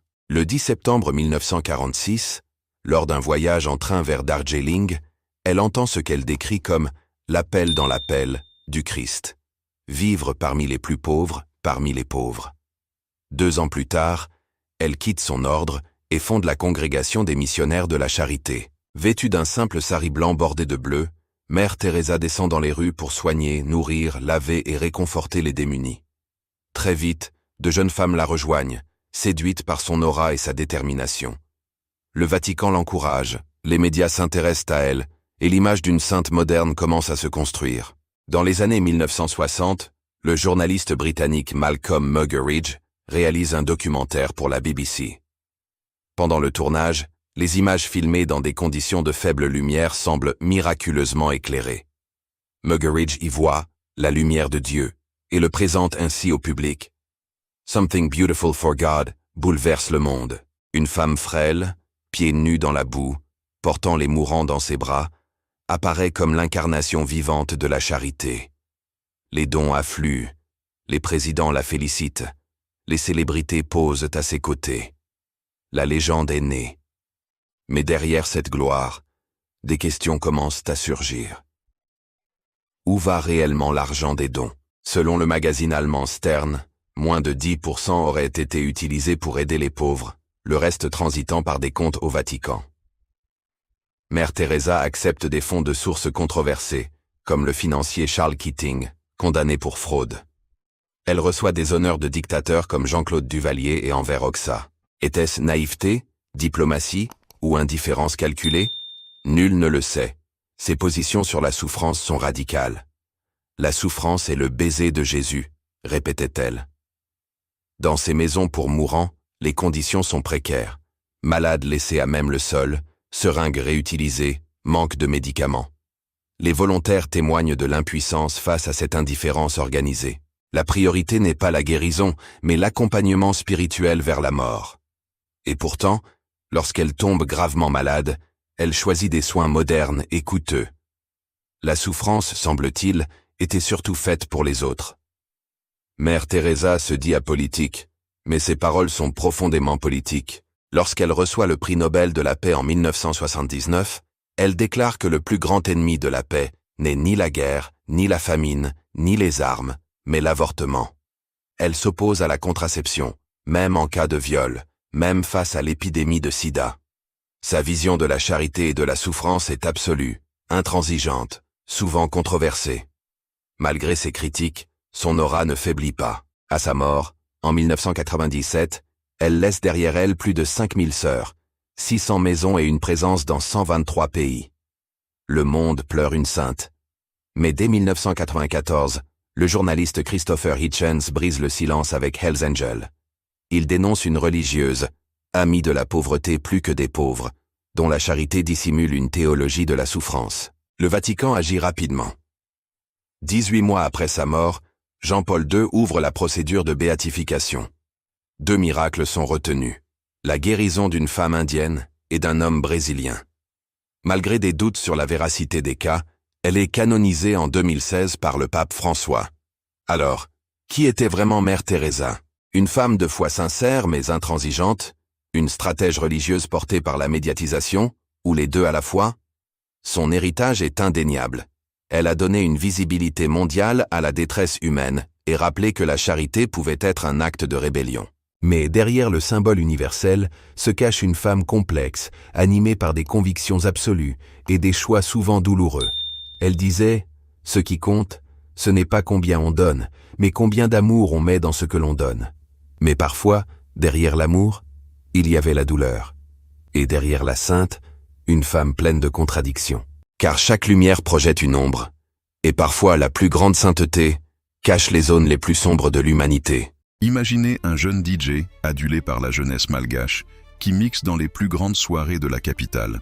20 ans plus tard, il est à la tête du pays, puis renversé après une révolte populaire. Ceci n'est pas le scénario d'un film, c'est l'histoire incroyable d'Andry Rajoelina. Une ascension fulgurante et une chute tout aussi spectaculaire. Comment ce jeune entrepreneur a-t-il pu conquérir le pouvoir? Quelles décisions ont marqué ses mandats? Et surtout, comment tout a basculé? Accrochez-vous, on rembobine le film de sa vie. Des platines du DJ au fauteuil présidentiel jusqu'à la destitution. Né le 30 mai 1974, Andry Rajoelina grandit à Antsirabe avant de s'installer dans la capitale, Antananarivo. Loin de la politique, sa première passion, c'est la musique. Sous le nom de DJ Andry, il devient une figure incontournable des nuits tananariviennes. Il ne se contente pas de mixer, il a le sens des affaires. Il fonde Injet, une agence de communication et d'événementiel qui devient rapidement un succès. Il est jeune, il est ambitieux, et il voit grand. Très grand. Il comprend vite que la communication et l'influence sont des leviers puissants. Et s'il les utilisait pour autre chose que la publicité? Et si le plus grand événement qu'il pouvait organiser, c'était le changement politique de son pays? Cette idée va faire de lui bien plus qu'un simple homme d'affaires. En 2007, à seulement 33 ans, Andry Rajoelina se lance un défi fou. Devenir maire d'Antananarivo. Personne ne le prend vraiment au sérieux au début. Il affronte le candidat du parti présidentiel de l'époque, Marc Ravalomanana. Mais Rajoelina, avec ses slogans percutants et son image de jeune qui réussit, séduit la population de la capitale. À la surprise générale, il remporte l'élection. Il devient Andry TGV, un surnom qui symbolise sa promesse de changement rapide. Mais cette victoire est aussi le début d'un conflit ouvert avec le président Ravalomanana. La cohabitation entre les deux hommes les plus puissants du pays devient vite impossible. La tension monte, la ville est une poudrière, et l'étincelle qui va tout faire exploser est sur le point de jaillir. Le point de non-retour est atteint en 2009. La fermeture par le gouvernement de la chaîne de télévision de Rajoelina, Viva TV, met le feu aux poudres. Des manifestations massives éclatent à Antananarivo. La situation dégénère rapidement. On parle de lundi noir, une journée de pillage et de violence qui marque les esprits. Andry Rajoelina, porté par la foule, se pose en leader de l'opposition. Il dénonce un pouvoir autoritaire et corrompu. La crise politique est totale. Le bras de fer atteint son paroxysme lorsque l'armée, après des semaines d'hésitation, décide de lâcher le président Ravalomanana et de soutenir Rajoelina. Le 17 mars 2009, Marc Ravalomanana est contraint à l'exil. Andry Rajoelina, sans avoir été élu nationalement, est installé au pouvoir par l'armée. Il devient le président d'une haute autorité de la transition. Pour ses partisans, c'est une révolution populaire. Pour ses détracteurs et une grande partie de la communauté internationale, c'est un coup d'État. Madagascar entre alors dans une période d'incertitude. La période de transition, qui devait être courte, va durer près de 5 ans, de 2009 à 2014. 5 années de crise politique et économique profonde pour Madagascar. Le pays est mis au banc des nations, les aides internationales sont gelées. Andry Rajoelina, trop jeune pour être constitutionnellement éligible, ne peut pas se présenter à l'élection présidentielle de 2013, tout comme son rival Marc Ravalomanana, exilé. C'est finalement Eri Rajaonarimampianina, son ancien ministre des Finances, qui est élu. Rajoelina semble alors se retirer du jeu politique, mais ce n'est qu'une pause stratégique. Il observe, il prépare son retour. Il sait que son histoire avec le pouvoir n'est pas terminée. Il attend son heure, le moment parfait pour revenir sur le devant de la scène et reconquérir le pouvoir, cette fois-ci par les urnes. Et ce retour, il l'opère en 2018. Candidat à l'élection présidentielle, il mène une campagne à l'américaine, axée sur de grands projets de développement, les Velirano, ses promesses. Il affronte à nouveau son éternel rival, Marc Ravalomanana, revenu d'exil. Au terme d'un second tour tendu, Andry Rajoelina est déclaré vainqueur. Il devient, à 44 ans, le président élu de la République de Madagascar. C'est la consécration. Le DJ est devenu président, légitimé par le vote populaire. Il promet de transformer le pays, de lutter contre la pauvreté, de construire des infrastructures. Mais gouverner est bien plus complexe que de gagner une élection. Les défis sont immenses et les attentes de la population colossales. Les années qui suivent sont marquées par des réalisations, comme la construction de routes ou de nouvelles villes, mais aussi par de nombreuses critiques. La gestion de la pandémie de Covid-19, avec la promotion d'un remède local controversé, le Covid Organics, suscite le scepticisme international. L'inflation galopante et la pauvreté qui persistent nourrissent le mécontentement. Arrive l'élection présidentielle de 2023. Le climat est explosif. 10 des 12 candidats de l'opposition, dont ses anciens alliés, appellent au boycott du scrutin. Ils dénoncent une mascarade électorale, accusant le pouvoir d'utiliser les moyens de l'État pour sa campagne et de préparer des fraudes. Malgré une très faible participation, Andry Rajoelina est réélu dès le premier tour. Une victoire contestée qui va laisser des traces profondes et préparer le terrain pour une nouvelle vague de contestation. Les 2 années qui suivent sont un long chemin de croix. La légitimité du président est constamment remise en cause.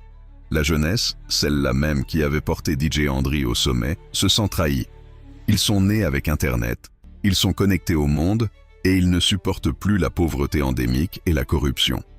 En 2025, une nouvelle génération, la génération Z, descend dans la rue. Ce ne sont plus les manifestations politiques traditionnelles. C'est un mouvement spontané, organisé sur les réseaux sociaux, qui réclame un avenir, de la dignité et la fin d'un système. Le pouvoir, surpris par l'ampleur et la détermination de cette jeunesse, tente de réprimer le mouvement. Mais c'est trop tard. La colère est trop forte. Face à un pays paralysé par des manifestations monstres et sentant le vent tourner, Andry Rajoelina tente une dernière manœuvre. Le 14 octobre 2025, alors que la pression est à son comble, des rumeurs sur sa fuite du pays commencent à circuler. Quelques heures plus tard, la nouvelle est confirmée. Le président a quitté Madagascar. C'est le signal que l'armée attendait. Dans un communiqué solennel, les forces armées annoncent la destitution du président pour abandon de poste et la mise en place d'un directoire militaire chargé d'organiser une nouvelle transition. La boucle est bouclée. Celui qui était arrivé au pouvoir en 2009 grâce à l'armée est chassé du pouvoir en 2025 par une révolte populaire et un lâchage de cette même armée. Une fin de règne spectaculaire pour celui qui a marqué l'histoire de Madagascar comme nul autre. De DJ Star à président déchu, l'histoire d'Andry Rajoelina est une véritable saga malgache, faite d'ambition, de pouvoir, de coups d'éclat et de chutes brutales. Une trajectoire qui nous rappelle que le pouvoir est éphémère et que la voix du peuple, surtout celle de sa jeunesse, finit toujours par se faire entendre. Merci d'avoir suivi cette histoire incroyable avec nous. Si ce format vous plaît, n'hésitez pas à laisser un pouce bleu, à vous abonner et à activer la cloche pour ne manquer aucune de nos prochaines vidéos. À très bientôt. Bienvenue sur Next Vision, la chaîne des documentaires qui révèle les vérités cachées derrière les grands noms de notre époque. Il est 9h05, ce mardi 21 octobre 2025. Paris s'éveille sous un ciel gris. Devant un immeuble du 16e arrondissement, des dizaines de journalistes attendent. L'ancien président de la République française quitte son domicile, accompagné de Carla Bruni. Les applaudissements et les cris se mêlent au bruit des moteurs. Le silence dans son regard dit tout. Ce matin-là, un président devient un prisonnier. Avant de monter dans la voiture, il publie sur ses réseaux sociaux un message solennel. Au moment où je m'apprête à franchir les murs de la prison de la santé, mes pensées vont vers les Françaises et les Français, de toutes conditions et de toutes opinions. Je veux leur dire avec la force inébranlable qui est la mienne que ce n'est pas un ancien président de la République que l'on enferme ce matin, c'est un innocent. Je continuerai à dénoncer ce scandale judiciaire, ce chemin de croix que je subis depuis plus de 10 ans. Voilà donc une affaire de financement illégal sans le moindre financement. Je ne demande aucune faveur. Je ne suis pas à plaindre, car ma voix porte, parce que ma femme et mes enfants sont à mes côtés, et mes amis innombrables. Mais ce matin, j'éprouve une peine profonde pour la France, humiliée par une vengeance qui a porté la haine à un niveau inégalé. Je n'ai pas de doute, la vérité triomphera, mais le prix à payer aura été écrasant. La portière se referme. Le cortège démarre, direction la prison de la Santé. À 11h40, les grilles se ferment. L'ancien président de la République devient un détenu ordinaire. Le symbole est fort, presque irréel. Pour la première fois dans l'histoire moderne, la République enferme l'un de ses chefs. Pour comprendre cette chute, il faut remonter à la source, à la naissance d'un enfant né dans une famille divisée mais pleine d'ambition. Nicolas Paul Stéphane Sarkozy de Nagui Boxa naît le 28 janvier 1955 à Paris. Son père, un immigré hongrois, a fui le communisme. Sa mère, issue d'une famille aisée, lui transmet la rigueur et la volonté. Mais le père quitte le foyer très tôt. L'absence pèse. Nicolas grandit dans un mélange de fierté blessée et de désir de revanche. Il veut exister, il veut gagner. À l'école, il n'est pas le meilleur élève, mais il parle plus fort que les autres. Il veut convaincre. Déjà, il aime la politique, les discours, la confrontation. Étudiant en droit, il s'impose dans les cercles gaullistes. Il croit au mérite, à l'effort, à la France forte. À 28 ans, il devient maire de Neuilly-sur-Seine, la commune la plus riche de France. Un exploit. Il est charismatique, pressé, ambitieux. Il attire les caméras. Il sait séduire. Lors d'une prise d'otage dans une école maternelle, il se rend sur place, négocie lui-même avec le ravisseur, sauve les enfants. Ce jour-là, la France découvre son visage. Celui d'un homme qui n'a peur de rien. Dans les années 90, il grimpe vite. ministre du Budget, porte-parole du gouvernement, puis ministre de l'Intérieur. Il devient incontournable. Sa méthode, parler fort, agir vite, imposer son rythme. Son énergie fascine et agace à la fois. Il promet l'ordre, la sécurité, la réussite. Il domine l'espace médiatique. En 2004, il prend la tête du grand parti de droite, l'UMP. Il vise déjà la présidence. En 2007, il remporte l'élection présidentielle. Sur la place de la Concorde, la foule acclame son nom. Il promet une république du mérite, du travail et de la transformation. Pour beaucoup, c'est l'incarnation d'une nouvelle ère, celle du mouvement et de l'efficacité. Mais les premiers signes d'excès apparaissent vite. Le dîner au Fouquet's, les vacances sur le yacht d'un industriel, son mariage avec Carla Bruni sous les flashs des photographes. Le peuple découvre un président de la jet-set, ami du luxe et du pouvoir économique. Le président Bling Bling, comme on le surnomme alors, divise la France. En 2008, la crise financière mondiale éclate. Les banques s'effondrent, les marchés s'affolent. Nicolas Sarkozy réagit rapidement, convoque les dirigeants du G20, sauve le système financier européen. Son autorité s'impose. Mais la crise laisse des cicatrices profondes. Le chômage monte, la colère gronde, le pays s'épuise. Sur la scène internationale, il multiplie les gestes forts. Il ramène la France dans le commandement intégré de l'OTAN, prend la tête du G20, intervient en Géorgie, puis en Libye. En 2011, il s'oppose à Mouammar Kadhafi, qu'il avait pourtant reçu à Paris 4 ans plus tôt. Il soutient les frappes aériennes qui conduisent à la chute du dictateur. La victoire semble totale, mais personne ne se doute encore que ce conflit, cette guerre lointaine, deviendra plus tard la cause de sa chute. En 2012, il se représente. Sa campagne est dure, tendue. Il affronte François Hollande. Les Français aspirent à l'apaisement. Il perd. Ce soir-là, il annonce qu'il quitte la vie politique. Mais il ne tiendra pas parole. 2 ans plus tard, il revient à la tête de son parti, désormais appelé les Républicains. Il veut sa revanche. Mais la justice, elle, ne l'a pas oublié. Les enquêtes s'accumulent. Les convocations se succèdent. D'abord, l'affaire Bettencourt. On l'accuse d'avoir reçu de l'argent liquide de l'héritière de L'Oréal pour financer sa campagne. Il sera finalement relaxé. Mais l'image d'un président aux amitiés douteuses reste. Puis vient l'affaire Big Malion. Les juges découvrent un système de fausses factures destiné à masquer des millions d'euros de dépenses électorales. Sarkozy nie, mais la justice le condamne à 1 an de prison ferme. Ensuite, l'affaire des écoutes, dite Paul Bismuth. Les enquêteurs découvrent qu'il a utilisé une ligne secrète pour tenter d'obtenir des informations d'un magistrat. En 2021, il est condamné à 3 ans de prison, dont 1 ferme. La cour d'appel confirmera la peine 2 ans plus tard. Mais le coup le plus dur reste à venir. L'affaire libyenne.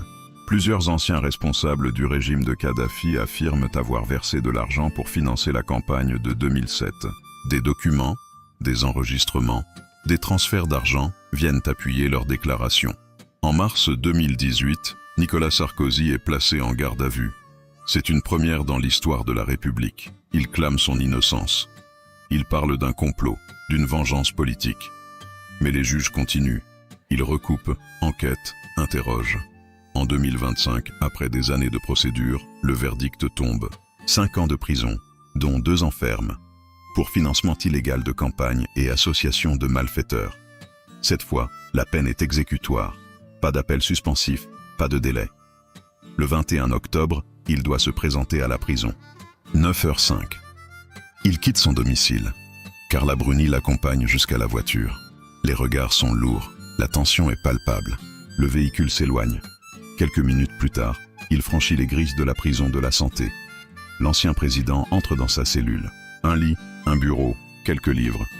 Il est à l'isolement, pour sa sécurité. Les portes se ferment. Le silence retombe. Dans le pays, les réactions fusent. Certains y voient une victoire de la justice. D'autres, un acharnement politique. Les partisans crient à la vengeance. Les adversaires parlent d'exemple. La France se divise. Les journaux titrent « Un président derrière les barreaux ». Il repense à Neuilly, à l'Élysée, à sa promesse d'une république irréprochable. 18 ans plus tard, c'est cette même république qui le juge et l'enferme. Le pouvoir qu'il a incarné s'est retourné contre lui. À 70 ans, il mesure la distance entre la gloire et la solitude. De Neuilly à la santé, le chemin est court mais vertigineux. Il repense à sa vie, la vitesse, les réformes, les victoires, les dîners officiels, les discours, les campagnes. Il repense à tout ce qu'il a voulu contrôler, le pouvoir, l'image, l'histoire. Et il réalise que, finalement, personne ne contrôle rien. La nuit tombe sur Paris. La ville continue de vivre. Dans une cellule, un ancien président médite sur le destin. Certains pensent qu'il finira par écrire ses mémoires, d'autres qu'il préparera sa revanche. Lui, pour l'instant, se tait, il attend. Son histoire est celle d'un homme qui a cru que la volonté pouvait tout, que la République pouvait être modelée à son image. Mais la République, parfois, reprend ce qu'elle a donné. Nicolas Sarkozy est entré dans l'histoire, non plus comme le président de la rupture, mais comme le symbole d'une justice implacable. Et pendant que les portes de la prison se referment, le monde regarde, silencieux. La chute est totale, le mythe s'effondre. De la gloire à la solitude, du pouvoir à la cellule, le destin d'un homme s'achève dans le bruit métallique d'une serrure. Merci d'avoir regardé ce documentaire sur Next Vision. Abonnez-vous, activez la cloche pour recevoir nos prochaines enquêtes et partagez cette vidéo pour que la vérité continue de circuler. Ici, sur Next Vision, chaque vérité compte. De simple vendeur de lait à président de Madagascar, son ascension a marqué l'histoire du pays. Dès les premières secondes, les moments forts de sa vie captive, des foules immenses, l'écoutant prononcer des discours, des manifestations qui secouaient la capitale, l'essor de son empire économique, le groupe Tyco, la construction de routes et d'écoles et des événements internationaux qui attirent l'attention du monde entier. Ces instants révèlent immédiatement l'ampleur de son destin et l'impact concret de ses décisions. Né le 12 décembre 1949 à Imerinkasinina, dans la province d'Antananarivo, Marc grandit dans une famille modeste des hauts plateaux au sein de l'ethnie Mérina. Son enfance, rythmée par le travail et la rigueur, forge très tôt en lui un sens aigu du devoir et de la persévérance. Issu d'un milieu rural, il apprend la valeur du labeur en aidant ses parents et en observant les réalités de la vie paysanne, expérience qui façonnera plus tard sa vision d'un développement fondé sur l'effort et la productivité. En 1974, il épouse Lalao Ravalomanana, compagne fidèle tout au long de sa carrière. Ensemble, ils élèvent 4 enfants dans un foyer soudé et profondément religieux. À cette époque, Marc reprend la petite laiterie familiale et commence à produire du yaourt et du lait dans des conditions modestes. Grâce à son sens des affaires et à un prêt obtenu avec l'appui de la Banque mondiale, il transforme cette activité artisanale en un véritable empire industriel, le groupe Tyco. Sous sa direction, Tyco devient une référence nationale et un symbole de réussite malgache. Mais ce succès s'accompagne d'une montée en puissance économique qui suscitera controverses et critiques sur les liens entre pouvoir et entreprise. En décembre 1999, fort de son image d'entrepreneur visionnaire, il entre en politique et est élu maire des Antananarivo sous le slogan « Tiako Yarivo », « J'aime Yarivo ». Rapidement, il modernise la capitale, réhabilitation des routes, assainissement, propreté et gestion urbaine efficace. Parallèlement, il crée un réseau médiatique, radio, télévision, presse écrite, qui soutient son entreprise et son ascension politique. Son influence devient nationale et son nom résonne dans tout le pays. En 2001, il se lance dans la course à la présidence face à Didier Ratsiraka. Le premier tour tourne à la crise. Chacun revendique la victoire. Devant l'impasse, Marc se proclame président le 22 février 2002 et prête serment au stade municipal de Mahamazina. La communauté internationale hésite, le pays se divise, l'économie est paralysée.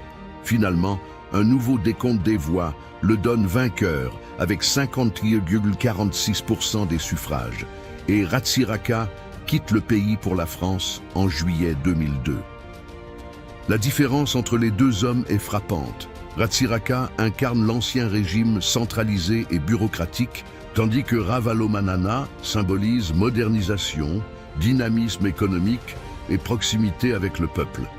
Dès son arrivée au pouvoir, il adopte un style de gestion inspiré du monde de l'entreprise, discipline, efficacité, productivité et une vision ambitieuse pour Madagascar.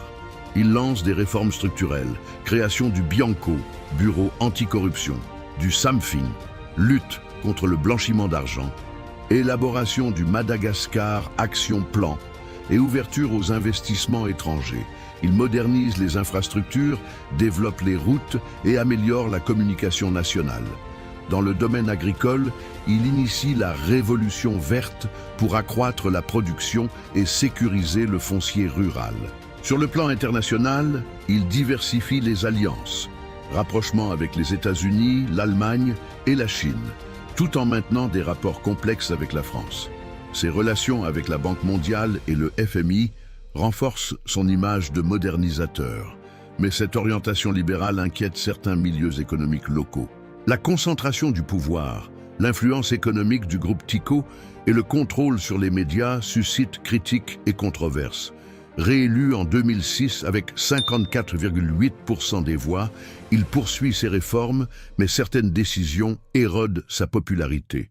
L'achat d'un jet présidentiel et le projet d'accord foncier avec Daewoo Logistics déclenchent l'indignation. Le mécontentement croît à Antananarivo, où le jeune maire Andry Rajoelina émerge comme principal opposant. Les manifestations se multiplient, l'armée retire son soutien et le 17 mars 2009, il transfère le pouvoir à un directoire militaire qui le remet aussitôt à Rajoelina. Exilé en Afrique du Sud, il est condamné par contumace à la prison à vie pour la mort de manifestants lors de la crise.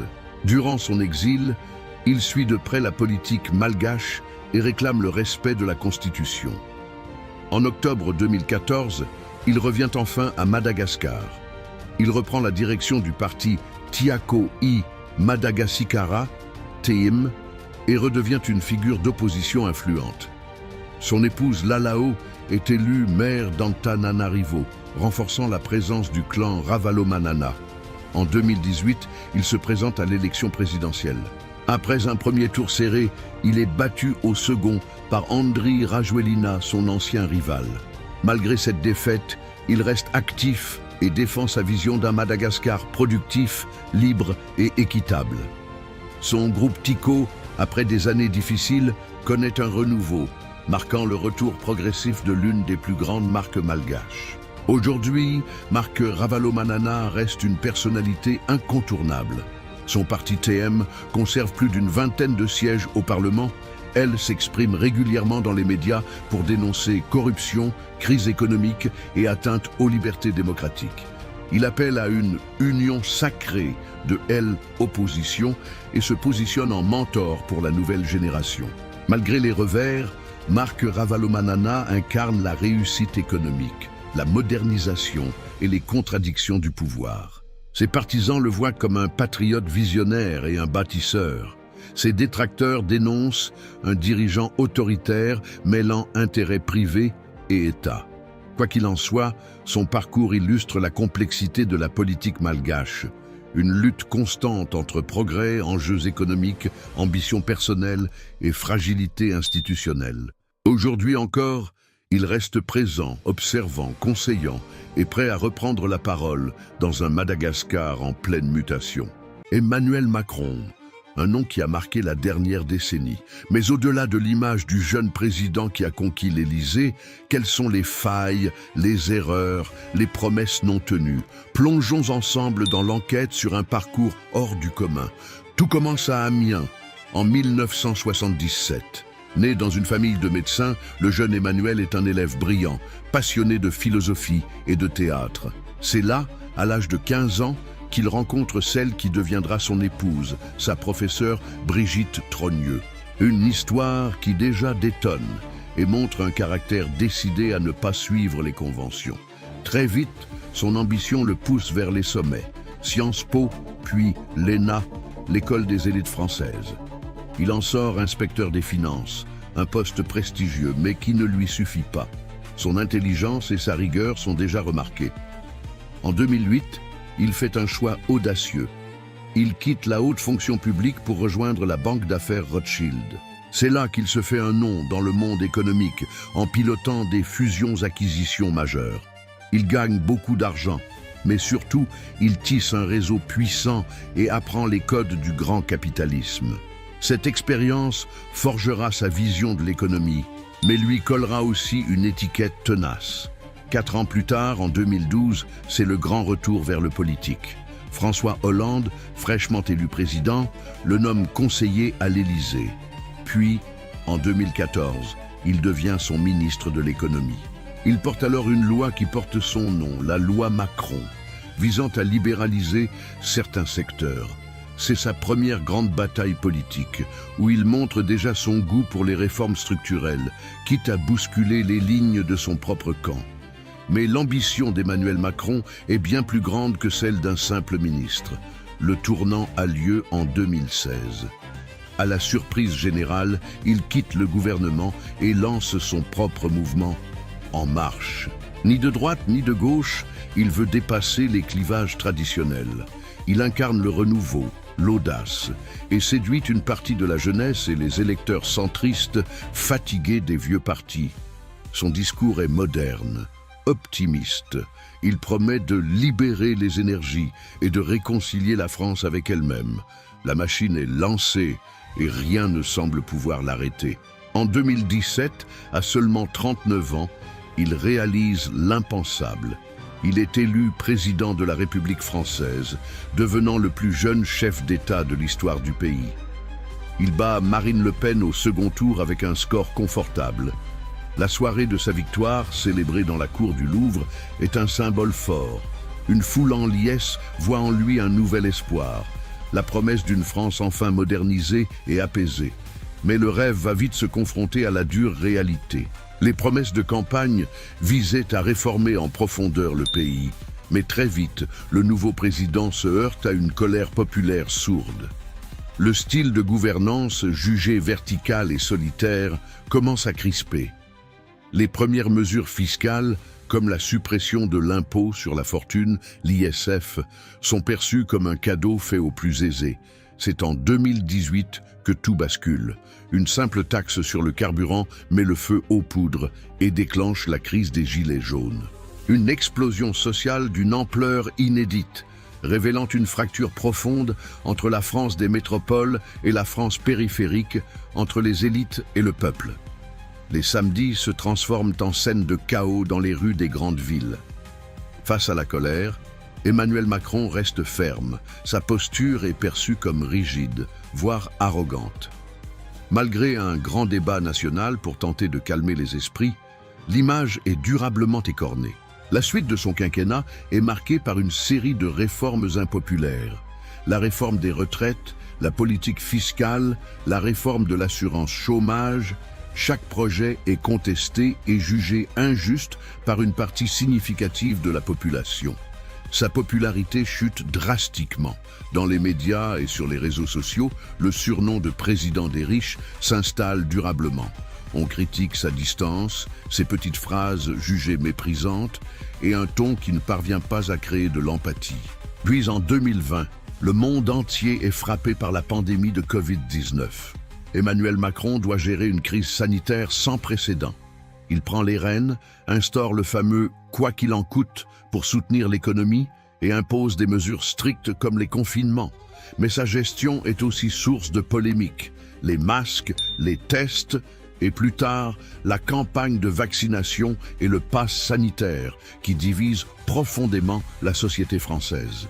Alors que le pays sort à peine de la crise sanitaire, un nouveau choc survient en 2022, la guerre en Ukraine.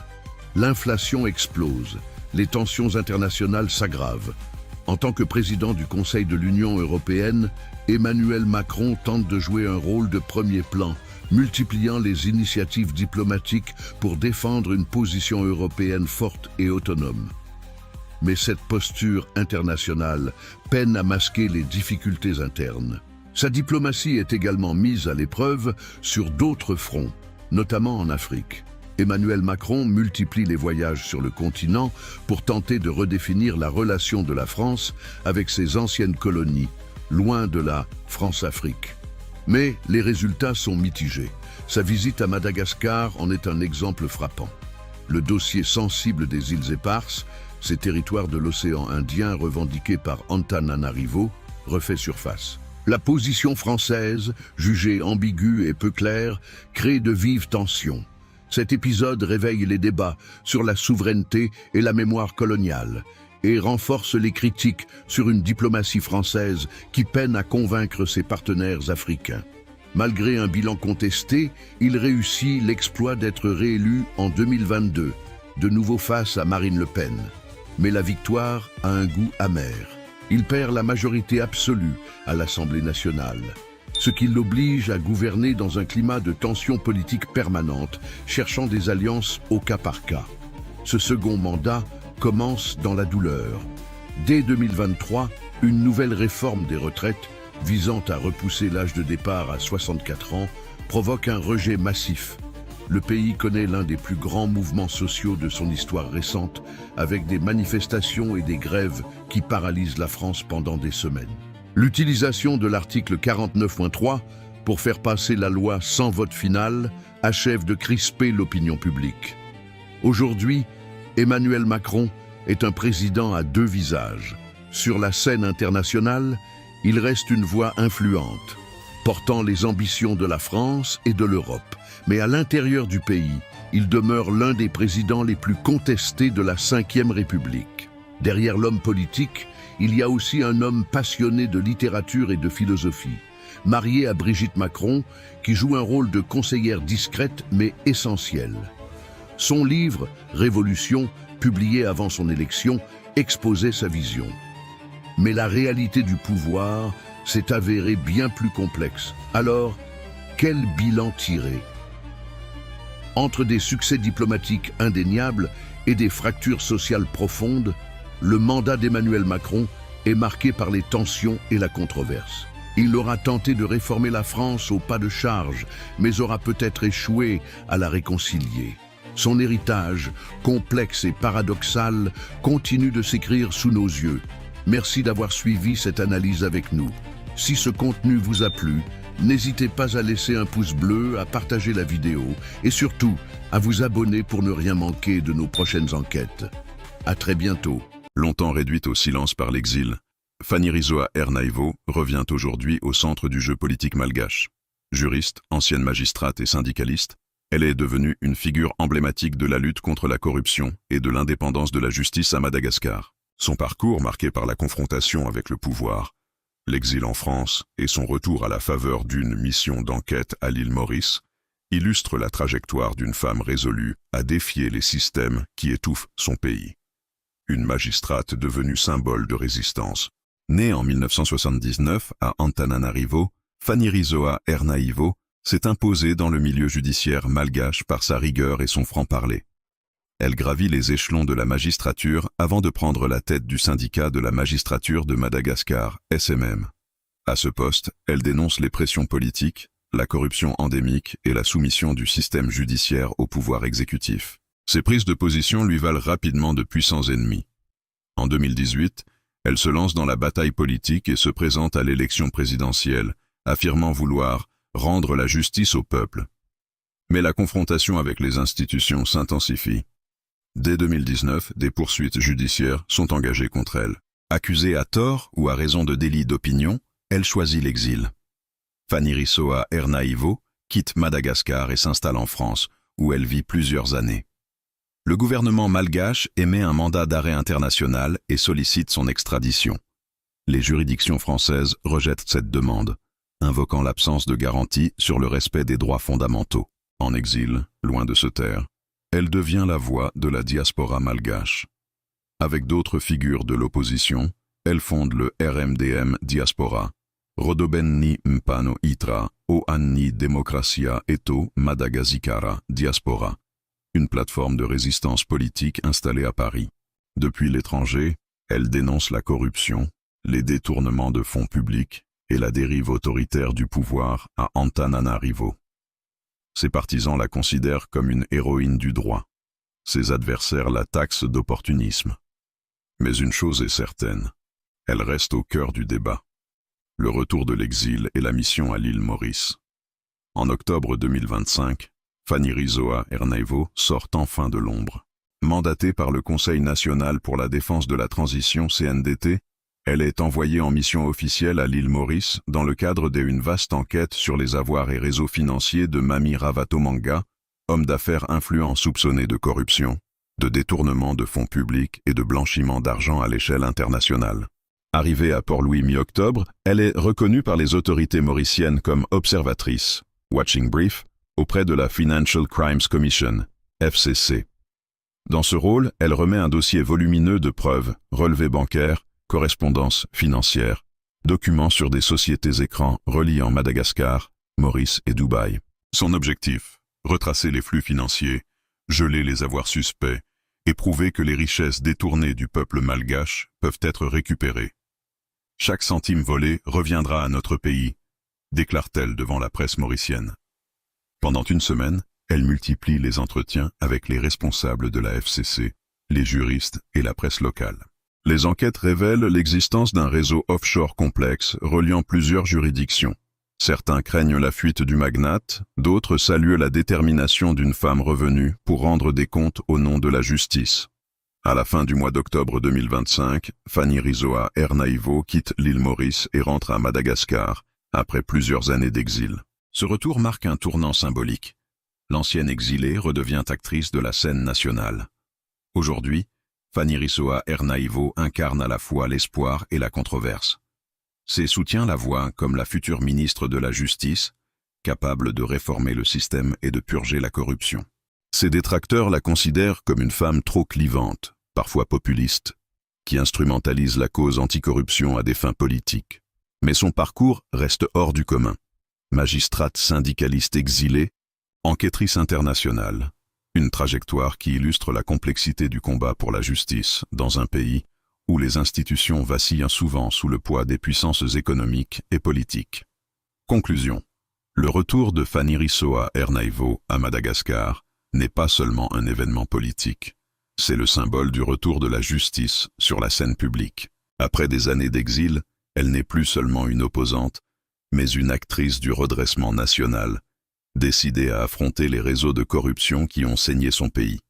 Qu'on l'aime ou qu'on la craigne, son nom restera associé à une idée, celle d'une justice debout, qui ose défier les puissants. Bienvenue sur Next Vision. Ici, nous explorons les destins hors du commun, les trajectoires qui défient les règles et les histoires qui laissent leur empreinte sur le monde.